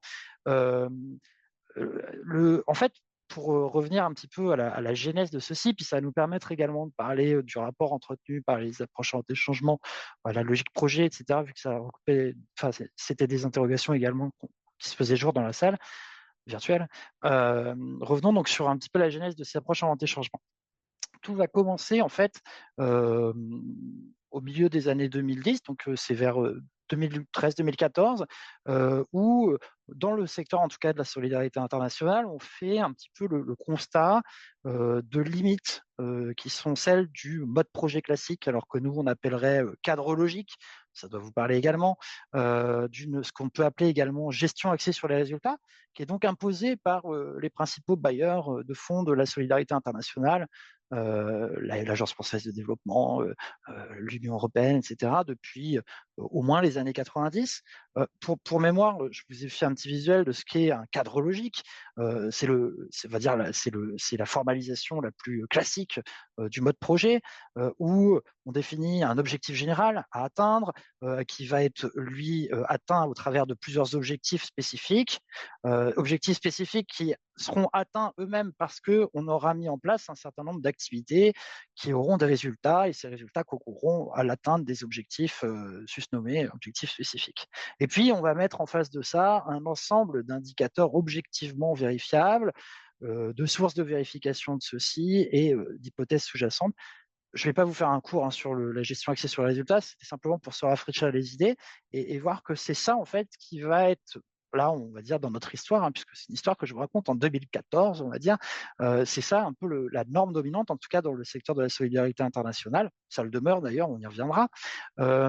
Mais on fait le constat des limites, en fait, de cette façon de faire et de penser l'action, de penser les projets. On a besoin de renouvellement. Notamment, on se rend compte que cette formalisation-là, elle fonctionne assez bien pour des projets dits hard, durs, où, je ne sais pas, il s'agirait de construire un réseau d'adduction d'eau potable et d'assainissement, ou je sais pas, un ouvrage donné, matériel, etc. Mais qu'elle présente quand même des grandes limites dès qu'on travaille sur de l'humain, sur des phénomènes complexes, des phénomènes sociaux, etc. Tous les projets qu'on dit être soft, et du coup qui ont probablement besoin d'autres outils pour être conçus, sachant qu'il est très difficile de dire que telle activité vis-à-vis de personnes va générer tel résultat chez ces personnes, par exemple. Donc du coup, de cette nécessité de renouveler un petit peu les approches et les façons de faire, va naître un premier travail avec le COTA. Le COTA, c'est une organisation belge qui travaille aussi dans le secteur de la solidarité internationale, qui travaille aussi sur des enjeux qui sont plutôt ceux de l'évaluation, de suivi évaluation comme nous.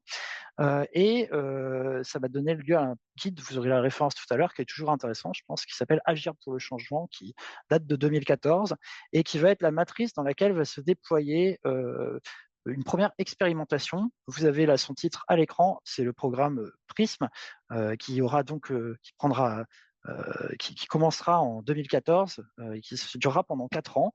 L'idée, ça va être justement, à partir d'une première revue de littérature qui a été effectuée avec le COTA, le fameux guide Agir pour le changement dont je vous parlais tout à l'heure, d'aller tester sur plusieurs territoires d'intervention, qui sont des territoires de différents pays avec différents partenaires, donc souvent une ONG ou un partenaire collectivité territoriale dite du Nord, hein, basé en France, et un de ses partenaires sur tel ou tel pays, et où on va commencer à essayer de tester les différents outils et méthodes qui ont été inscrites dans Agir pour le changement. C'est à peu près à ce moment-là, vers 2015-2016, que le F3E propose l'appellation approche orientée changement. Je crois que pour l'anecdote, que ça vient d'une blague, parce que l'acronyme faisait justement AOC comme l'appellation d'origine contrôlée.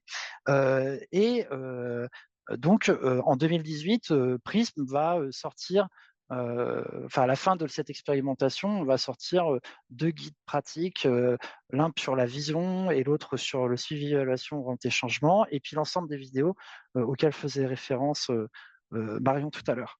Et puis on va continuer en fait ce travail d'expérimentation, d'exploration au travers de plusieurs programmes. Je ne vais pas vous faire une présentation trop longue à chaque fois, mais on a donc changé les territoires par l'action collective qui va plutôt explorer justement la prise en compte de la dimension territoriale dans les approches orientées changement.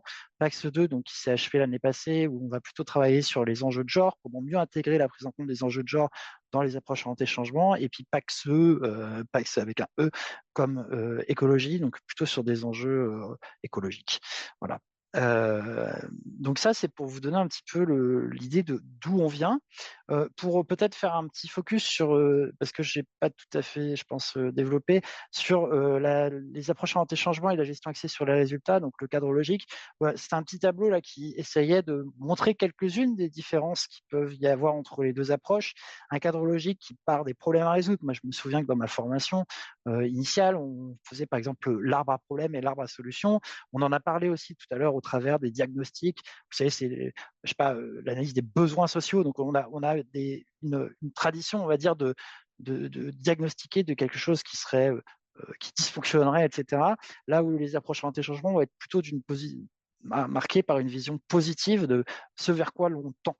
Je pourrais détailler, mais je ne vais pas rentrer sur chacun des points de ma slide, mais peut-être qu'un élément aussi assez important de distinction entre les deux, c'est que, c'est le deuxième point, c'est que le cadre logique, il a une vision du monde qui est très déterministe. C'est-à-dire que en mode gestion de projet, on va dire classique, on dit que telle activité va engendrer tel résultat va contribuer à tel objectif spécifique qui lui-même va contribuer à l'objectif général.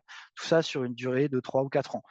Ce qui, dans un univers complexe, hein, justement, on en parlait tout à l'heure, semble assez délicat à assumer d'un point de vue intellectuel, très déterministe en tout cas.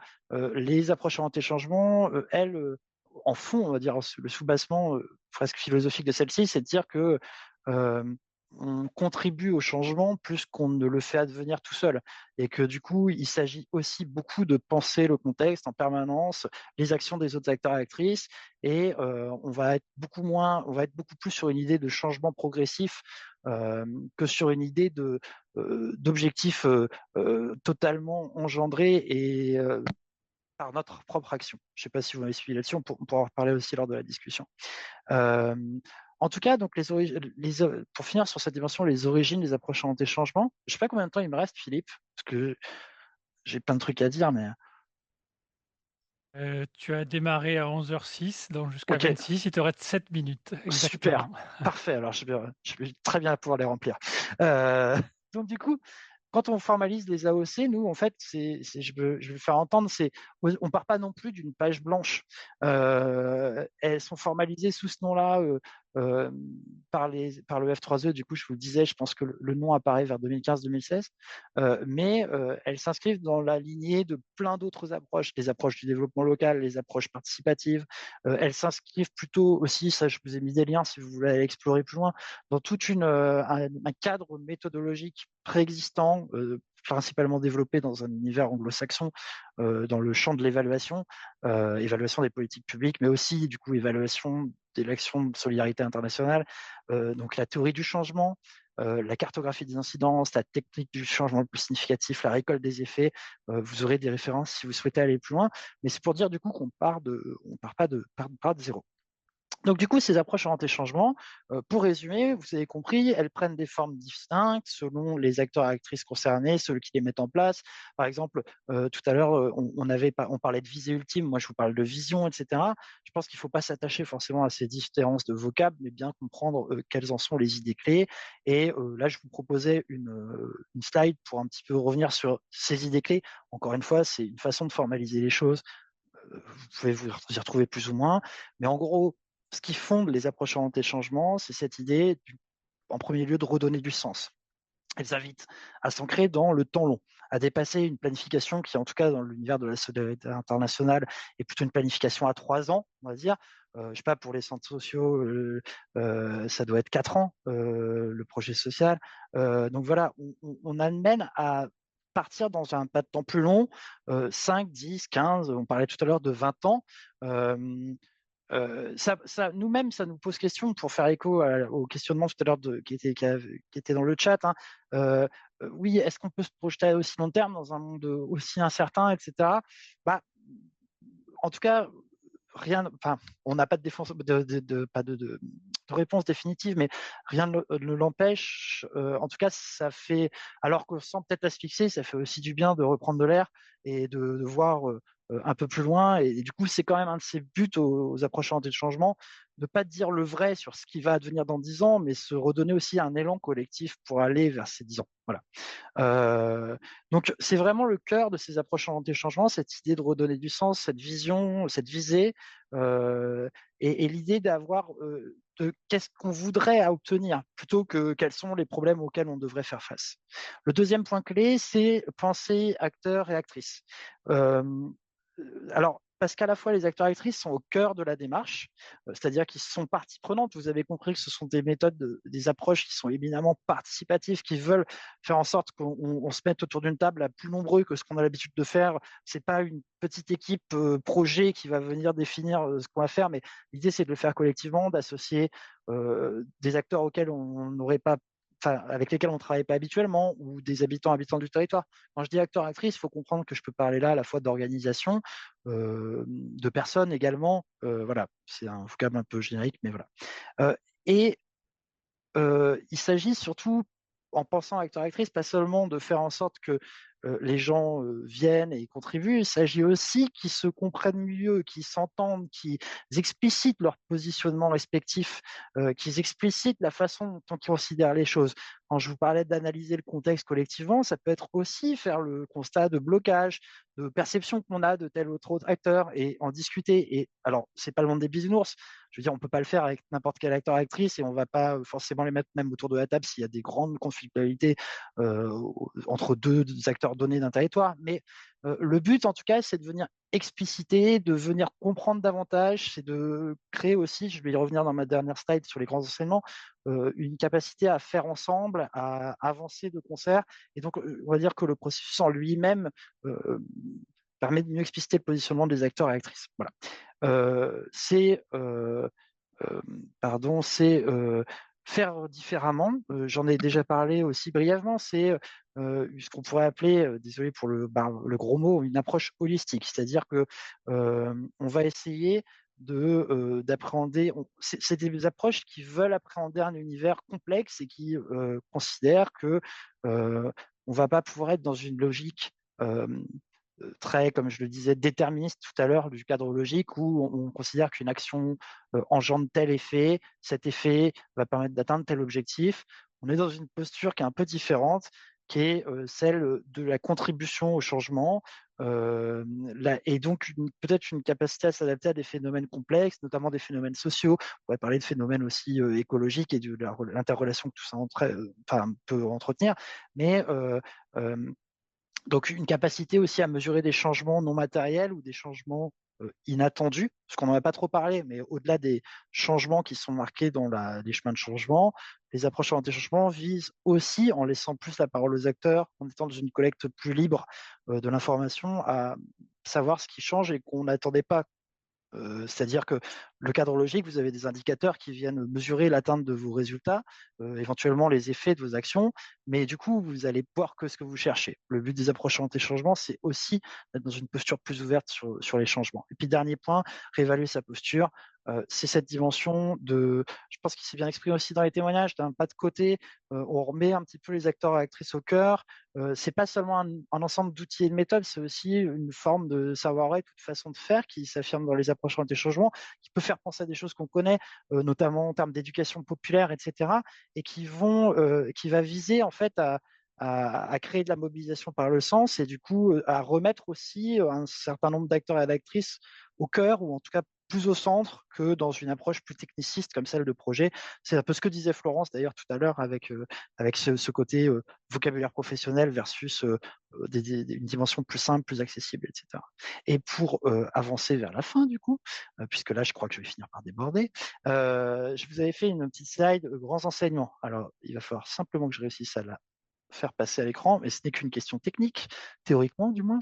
Excusez-moi une seconde. Hop, j'ai un seul écran et beaucoup de fenêtres.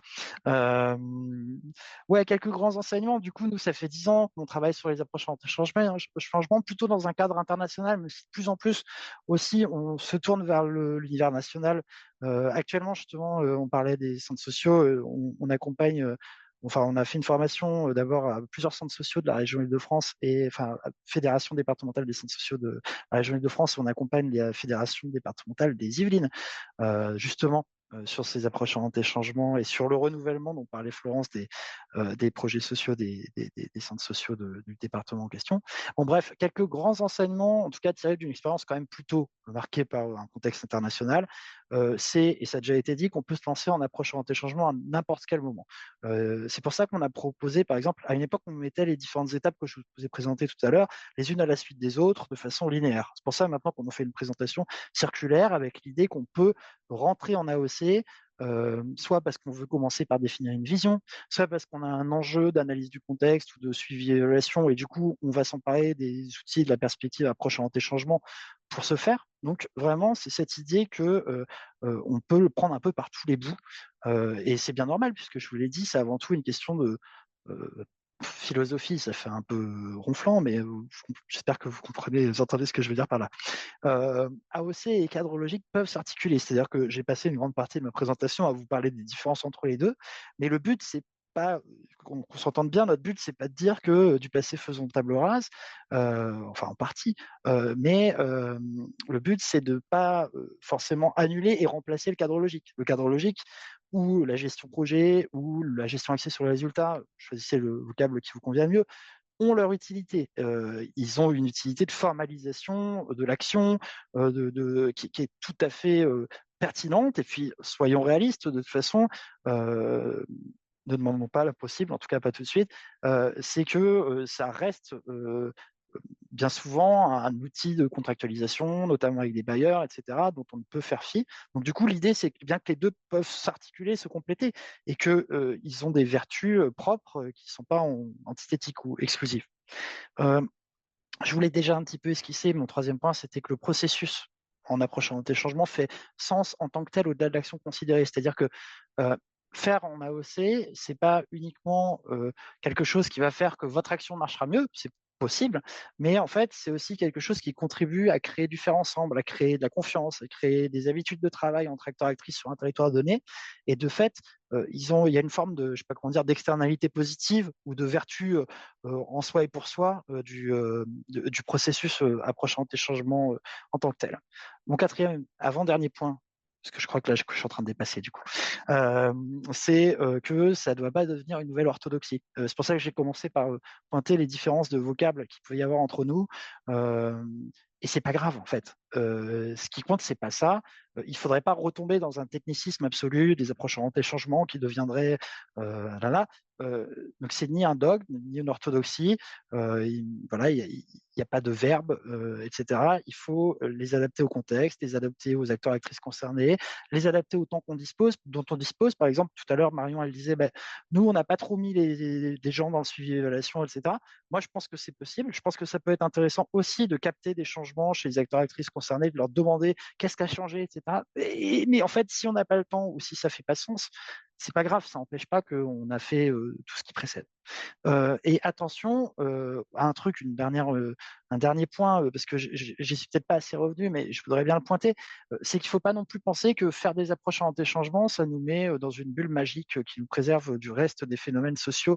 Et donc du coup, il est important aussi quand on anime ce type de processus-là, où on va mettre des acteurs et actrices différents autour d'une table, de toujours, et c'est pour ça que la fonction d'analyse est importante, de toujours garder en tête et de toujours essayer de prendre en compte pour mieux les mettre à distance, les rapports de domination qui peuvent se jouer, les jeux de pouvoir qui peuvent s'exercer dans ces instances qu'on a dit être éminemment participatives, et puis aussi éviter, par exemple, la participation de façade où voilà, il faudra faire attention. Il nous semble en tout cas que c'est un point d'attention. Faire des AOC, c'est l'idée quand même de laisser plus de place aux acteurs et actrices dans le processus de décision, dans le processus de qualification de ce qui change, sortir d'une dimension d'expertise pour aller vers une dimension de collectif plus importante. Et du coup, ça suppose aussi d'être vigilant à la reproduction de rapports de domination, etc. Je laisse ça là et pardon pour le dépassement du coup, Philippe. Merci Paul. On n'a pas trop dépassé. En tout cas, on a senti l'implication, l'engagement euh, sur cette approche que tu portes pour ton organisation. Donc, du coup, même exercice, on va à la fois pouvoir poser des questions de précision à Paul et puis engager des discussions dans la petite demi-heure qui nous reste. Donc, n'hésitez pas à lever la main. Je ne sais pas s'il y a des premières questions dans le chat déjà ou des remarques. Alors, il y a une remarque sur l'importance du lien avec les Duc-Pop, hein. Donc, voilà, ce lien paraît central pour Cindy. Alors, il y a une question sur les expériences du F3E avec les pays africains. Alors, si ce n'est pas sur l'approche genre, je propose qu'on va mettre de côté cette question, voilà, parce elle est pas centrale. Euh, Et il y a une question, peut-être qu'elle est un peu longue. On a le temps, Sandrine, de vous laisser la parole. Oui, alors c'est pas vraiment une question, mais merci, oui. Non, moi ça me fait ça met des mots, je trouve. Oui, c'est pas une question, mais ça met des mots. Ça touche quelque chose qu'on pressent. On a l'impression dans le développement local ou même dans les démarches d'éducation populaire, mais qu'on avait du mal à appréhender. Là, comment on accompagne vraiment la dynamique collective, le temps d'appropriation. Moi, j'ai bien aimé la question du vocabulaire parce que combien de fois, enfin, des termes ou des choses n'ont pas les mêmes sens et du coup, ben, on sent bien que la dynamique collective, elle se bouscule un petit peu parce qu'elle n'a pas. Et je trouve ça vraiment inspirant de se dire, ah ben, enfin, j'ai l'impression qu'on touche quelque chose qui nous manque un petit peu. Voilà, compressant parce que c'est notre cœur quand même, c'est ce qu'on a envie de faire et on sent bien, mais on n'a pas les outils pour l'interroger. Donc voilà, c'était pas une question, c'était plutôt une remarque et de voir si ça répondait bien un peu à ce sentiment que j'avais et me disant, tiens, là, il y a quand même, il y a un petit quelque chose qui interpelle, en tout cas, qui donne envie de creuser. Et, donc merci à tous hein, pour, et si la remarque aussi, c'est sur le long terme, parce que moi, c'est quelque chose qui, enfin, dans le développement, on sait bien, et on se heurte aussi avec les bailleurs et les financements, etc. Parce que comment on assoit justement des fondements d'une dynamique collective qui invite forcément du temps, que les gens se rencontrent, se connaissent, voilà, partagent. Et ça, c'est un frein aujourd'hui qu'on n'arrive pas encore à dépasser, qui est pas vendeur, et qui est pas, on n'a pas on reçoit pas les fruits. Moi, je suis dans l'agriculture, donc on sait que des fois il y a des choses qu'on sème et qui mettent du temps à pousser. Et ça, c'est encore une interrogation. Donc, est-ce que peut-être là, mon interrogation, comment faire valoir c'est l'importance du temps long et comment on peut mesurer aussi, parce que quand ça arrive dans 10 ans, mais comment on peut dire que c'est cette démarche à ce moment, ce pied de côté, qui a aussi permis au milieu de tant d'autres, qui a aussi permis d'avancer là-dessus. Pardon d'avoir été un peu longue.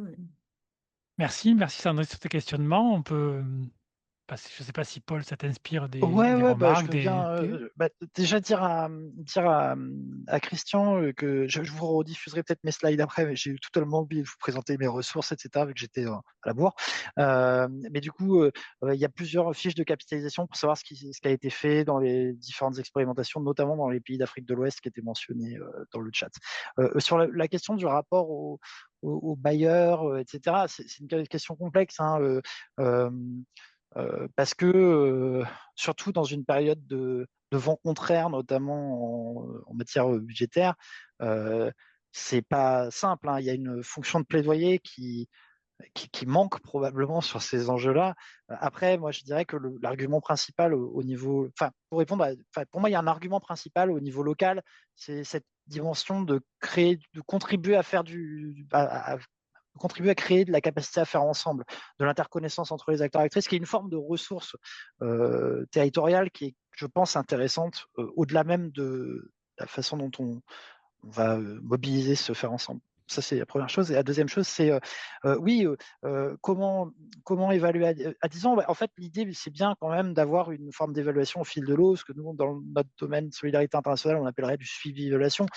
Peu importe les vocables, encore une fois, mais une forme d'évaluation au fil de l'eau, d'être capable de qualifier ces changements. Alors, bien sûr, pas du jour au lendemain, mais à horizon de 6 mois, 1 an après le début de votre approche orientée changement, vous êtes normalement, de vos approches orientées changement, vous êtes normalement capacité de qualifier en partie ces changements, notamment en demandant aussi aux acteurs et actrices qui sont engagés dans la dynamique ce qu'ils perçoivent comme changement. Alors, vous pouvez garder des indicateurs très quantitatifs, très classiques du mode projet, et vous pouvez aussi développer des indicateurs plus qualitatifs, plus narratifs, qui sont de l'ordre aussi de la perception de la façon dont les choses changent. Et donc, en fait, les approches de changement, ceux-là sont peut-être moins elle ne s'engage pas finalement à ce que la vision advienne. La vision demeure un cap au service du faire ensemble.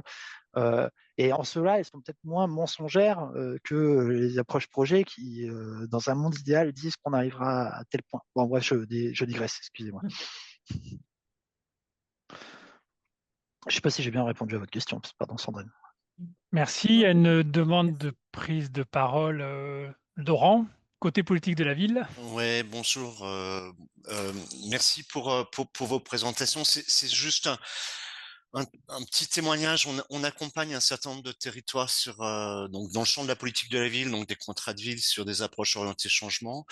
Je rejoins ce qu'évoquait Paul, c'est-à-dire qu'il y a vraiment à travers cet enjeu une façon de transformer les façons de faire, un peu les états d'esprit, qui remet quand même beaucoup de sens dans l'activité à la fois des professionnels, mais aussi qui élargit le cercle avec les gens, hein, des habitants des quartiers. La première difficulté qu'on a souvent, le premier frein, il est déjà de casser nos routines ou nos modes de pensée un peu préconçus. Le changement de vocabulaire sur lequel vous avez les uns et les autres insisté, hein, on parle plus d'objectifs, on parle plus du diag, qu'est-ce qu'on veut changer concrètement? Qu'est-ce qui va changer pour les gens dans leur vie quotidienne? Qu'est-ce qu'ils vont vivre? Qu'est-ce qu'ils vont faire? Qu'est-ce qu'ils vont ressentir, etc. C'est les premières résistances sur lesquelles, comment on crée du récit de changement plus qu'un catalogue d'objectifs.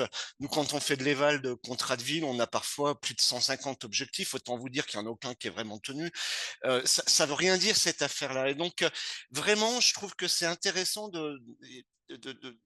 ça remet du sens, ça repose la question du développement, moi je trouve de manière assez fulgurante. Et donc simplement pour évoquer le fait qu'il y a ces approches-là, elles ont le vent en poupe, parce que je crois que d'un côté, on a beaucoup dans l'ingénierie, puisque c'est le cadre des jeux du développement local, là, beaucoup de professionnels qui sont un peu en manque de sens ou qui en ont un peu marre d'une approche extrêmement bureaucratique, liée uniquement à une absence de projection et à tenir du tableur Excel, quoi, simplement. Et donc ça, c'est important. Et l'ANCT, alors ça c'est voilà, sur le fait que c'est des démarches qui commencent à se diffuser plus largement, alors qui nous viennent plutôt des approches de coopération, de solidarité internationale ou États-Unis et Québec. Mais bon, l'ANCT porte une démarche expérimentale depuis 3-4 ans qui s'appelle Impact collectif. Donc, approche impact collectif, qui est une approche orientée changement et qui a embarqué un certain nombre de territoires en France dans le champ de la politique de la ville, des cités éducatives, etc. Et qui a sans doute à imaginer un vieux rêve pour un vieux du développement local, sans doute des passerelles à construire entre ces différents univers, ces différents territoires pour effectivement un peu être démonstrateur de ce que ça produit, de ce que ça change, de ce que ça amène comme élément. Donc là, l'UNADEL a peut-être un rôle de passeur en lien avec F3E. On a vu les structures avec lesquelles vous avez bossé, Accolade qui est française, NISCA qui est québécoise, enfin, F3E qui est international et franco-international, on va dire. Bon, il y a sans doute quelque chose autour de ces têtes de réseau-là, des choses à faire pour aller plus loin et donner envie à des territoires de s'y inscrire et aussi à des bailleurs de s'y intéresser davantage. Là, moi, j'étais très intéressé par l'expérience des centres sociaux. Là, je me dis, ici, les CAF, comment on les ferait bouger, c'est pas simple, quoi. Mais bon, donc voilà, donc une petite piste, une proposition pour la suite, pour une approche plus collective de la promotion de ce type d'approche. Merci bien Laurent là pour ton témoignage qui vient bien alimenter les réflexions avec un autre champ d'action à la politique de la ville. Et je note bien la suggestion, d'autant que moi j'ai pu observer récemment une CAF qui refaisait son plan départemental d'action envers les familles, donc vraiment un projet plus institutionnel avec cette approche-là. Donc il y a vraiment des diffusions dans différents champs et ce serait vraiment intéressant de voir ce que ça donne dans les dynamiques territoriales. Je ferme la parenthèse. Il y a d'autres prises de parole. Alors je crois que c'est Monique. On t'écoute. Merci. Je ne sais pas lever ma main virtuellement, je suis désolée. Ça fonctionne aussi visuellement. Bon. Un petit partage d'expérience et du coup une question parce que c'est et un retour d'expérience que j'aimerais de F3E. Moi, je suis consultante, j'accompagne des démarches de transition sur les territoires ou dans des collectifs. Quand on est consultant, on est mandaté sur une période assez courte, parfois plusieurs mois, mais contrainte par des journées d'accompagnement. Et c'est toujours difficile d'arriver à être sûr que le groupe est autonome après sur des changements de pratique. Donc j'aimerais beaucoup un retour d'expérience que vous pouvez avoir à F3E là-dessus. Comment on rend un groupe autonome? Comment on s'assure qu'après il peut être autonome, enfin prendre ce pas de l'évaluation au long cours, voilà. Je vais vous décevoir, mais je vais pas avoir de réponse définitive.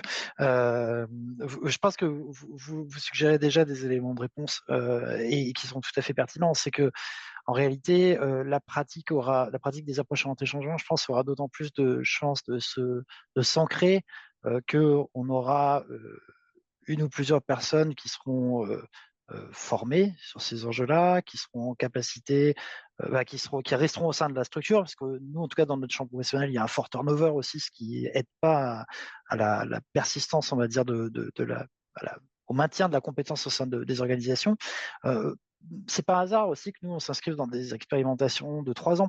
C'est parce qu'on se rend compte que c'est aussi le temps nécessaire à ce que, d'une part, les gens s'emparent des approches, les mettent en œuvre, qu'il y ait une forme d'acculturation et qu'il y ait une appropriation des approches au sein d'une organisation donnée. Voilà, donc c'est sûr qu'en en tant que consultante, si vous venez sur des moments très ponctuels, après, nous, par exemple, au F3E, je sais qu'on accompagne parfois des organisations aussi pas mal dans la maîtrise, dans un rôle presque de maître d'ouvrage, parfois sur un temps long, dans la mise en œuvre de consultances de temps long, mais sur des consultances, en tout cas de plus court terme, etc., je pense que la clé, elle résiderait probablement à la fois dans la capacité que vous avez à faire monter en compétence une ou plusieurs personnes au sein d'une équipe pour qu'il y ait comment dire, des chefs d'orchestre ou des animateurs de cette démarche AOC qui persistent au-delà de votre intervention. Après,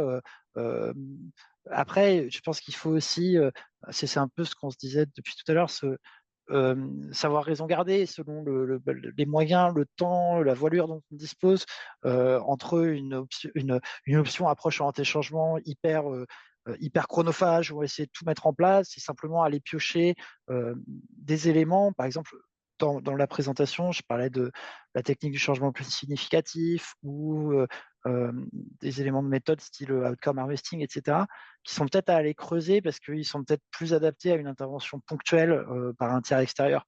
Donc voilà, à la fois, je pense, penser la pérennité en essayant d'assurer la montée en compétence d'une personne membre du collectif ou l'organisation concernée. Et deuxième aspect, peut-être accepter le fait que dans une intervention de court terme, ça vaut le coup d'aller sur un point précis, d'essayer un outil précis, un aspect précis des approches orientées changement qui sont un ensemble d'outils et de méthodes, comme je le disais dans ma définition au début. Voilà. Et si vous me permettez aussi, je mettrai bien à l'écran, ce qui n'empêche pas de continuer à discuter, mais les ressources que j'avais prévues dans ma présentation et que j'ai oublié de présenter tout à l'heure. Je t'en prie, Paul, ça laisse Ouais. le temps de savoir s'il y a une autre question, si quelqu'un souhaite poser une question complémentaire. Donc, je redis que les supports présentés par Marion et les ressources, ainsi que celles présentées par Florence et le livret seront diffusés. Tu veux commenter peut-être un peu ces ressources pour aller plus loin, Paul, rapidement? Très brièvement, l'ensemble des liens seront cliquables dans la présentation. Vous avez les différents guides pratiques qui correspondent aux différentes phases dont je vous ai parlé. Le premier avec le quota en 2014, les deux de 2018 à l'issue de Prisme, celui sur le territoire, c'est marqué dessus, celui plutôt sur la dimension genre. Vous avez aussi un ensemble de vidéos, dont là les 6 petites vidéos qui étaient mentionnées par Marion tout à l'heure. Et je vous ai mis aussi dans la slide suivante des liens pour aller plus loin sur on organise des formations sur la dimension approche orientée changement, suivi évaluation orientée changement, et on organise aussi des communautés de pratique.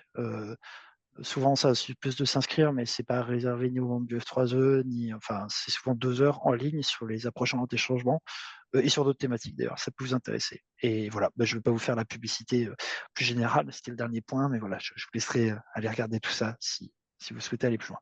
Et n'hésitez pas aussi, j'avais mis mon mail, voilà. Hop, c'est bon, c'est fini Merci, pour la page Paul. publicitaire. Oui, on transmettra tout ça, pas de souci. Ça fait partie du partage de ressources. Alors justement, je souhaitais redonner un peu la parole, s'il n'y a pas d'autres questions, à nos 2 témoins aussi. Et je vois que Marion a levé la main, donc ça peut être intéressant de nous dire un peu comment vous avez vécu ce moment et ce que ça vous inspire, et peut-être des perspectives ou des ressources. Marion, je t'en prie. Oui, je voulais juste revenir sur le côté redonner du sens. Et c'est vrai que moi, j'avais enfin, un collectif, justement, qui m'avait contacté parce qu'ils étaient un peu bloqués dans leur projet. En fait, ils avançaient tellement sur de la technique, ils s'étaient dit, voilà, faut qu'on fasse des interviews, faut qu'on fasse tout un tas de choses, je vous refais pas le contexte. Et à un moment, en fait, ils étaient juste bloqués, ils savaient plus pourquoi ils faisaient tout ça, en fait. Et du coup, je leur avais présenté les approches orientées changement. Ils se sont dit, mais en fait, c'est ça, il faut juste qu'on se re-questionne où on va. Et en fait, ils ont juste redéfini une vision. Et rien que ça a redonné du sens à tout ce qu'ils avaient fait. Donc, ils n'ont pas changé leur plan d'action, en fait, mais ils sont juste re-questionnés sur le pourquoi. Et ça les a aidés finalement à ressavoir pourquoi ils faisaient et à aller sur cette évaluation aussi qualitative.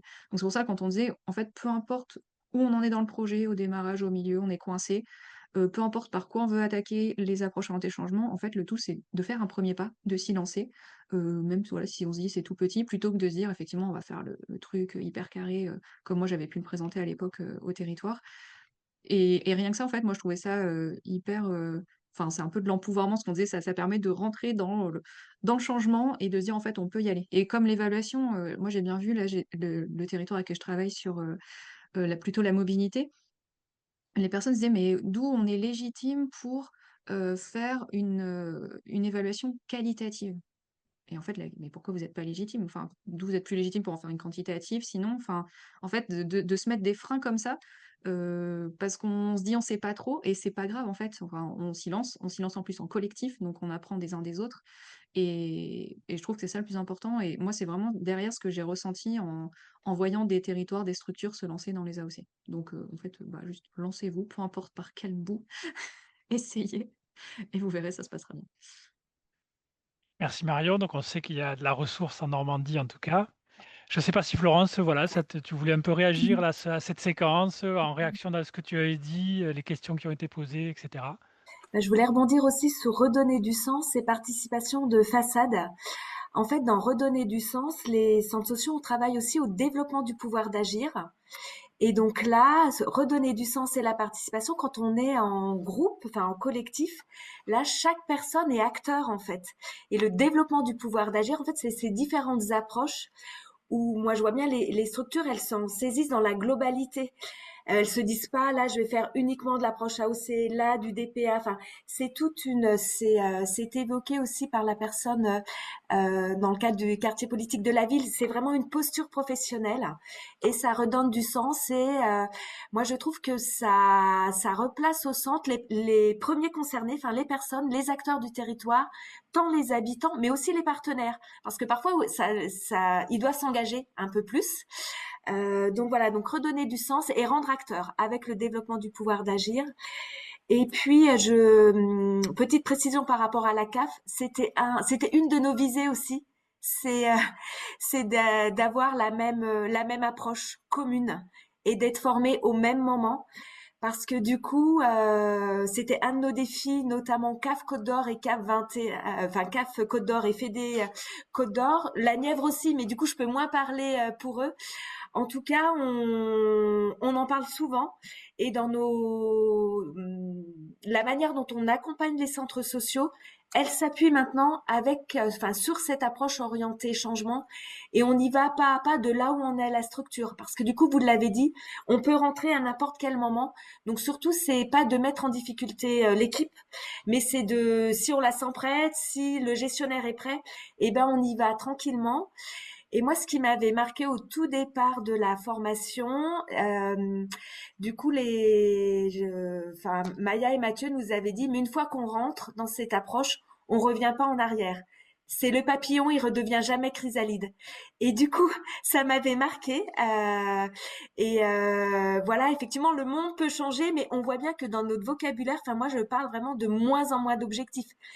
Je vois, enfin, si les partenaires sont vraiment hermétiques, ben voilà, je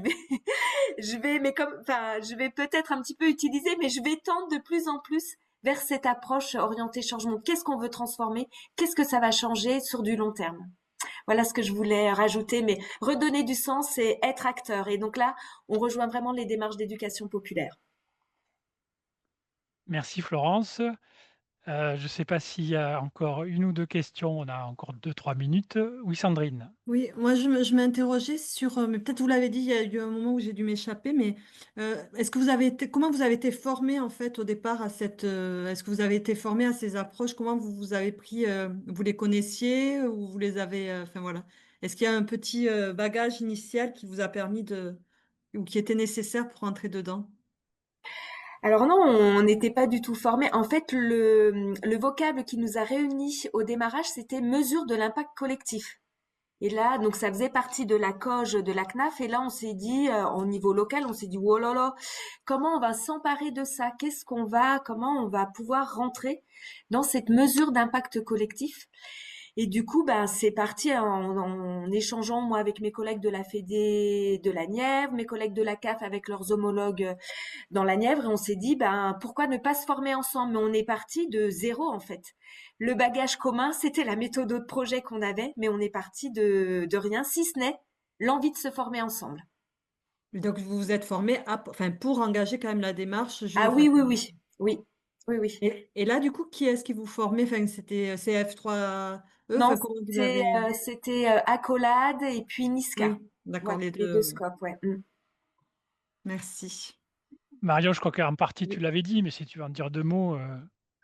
Oui, très rapidement. Bah, nous, en fait, on avait identifié une chercheuse qui était impliquée dans le programme PRISM, donc Delphine Vincenot, qu'on avait fait intervenir sur l'économie circulaire pour un tout petit projet. Et ça nous avait, bah, on avait vu du coup l'intérêt de l'approche. Et à partir de ce moment-là, moi, j'ai juste écumé le site F3E, j'ai lu absolument tous les documents. Je me suis auto-formée. Je me suis lancée dans le projet pour accompagner les 3 territoires. Et à peu près à milieu de projet, j'ai quand même fait la formation avec le F3E en distanciel pour me rassurer surtout beaucoup. Mais les documents étaient, enfin, ce que je disais, les vidéos étaient hyper bien faites, les documents aussi. Donc c'est pour ça que je vous disais, faut pas hésiter à se lancer parce qu'en fait, c'est ce que j'ai fait. Je me sentais pas forcément hyper carrée sur le. Voilà, mais nous, on était en phase d'expérimentation. Donc bah, moi aussi, j'ai expérimenté au même titre que les territoires. Et voilà, donc c'est pour ça qu'il faut se lancer, même si on n'est pas sûr d'avoir tout bien saisi. Mais de comprendre l'essence même quoi, de la méthode, ça permet de se lancer. Ouais. Et peut-être une Merci. dernière question. Maintenant que vous avez la méthode, comment vous êtes dans les relations? Enfin, est-ce que vous avez l'impression d'arriver à partager cette méthode ou est-ce que vous avez l'impression d'être un peu, pas un c'est pas électron libre, mais un peu à part et que est-ce que vous vous sentez pas des fois un peu seul avec cette approche par rapport aux approches plus conventionnelles, enfin, ou plus traditionnelles?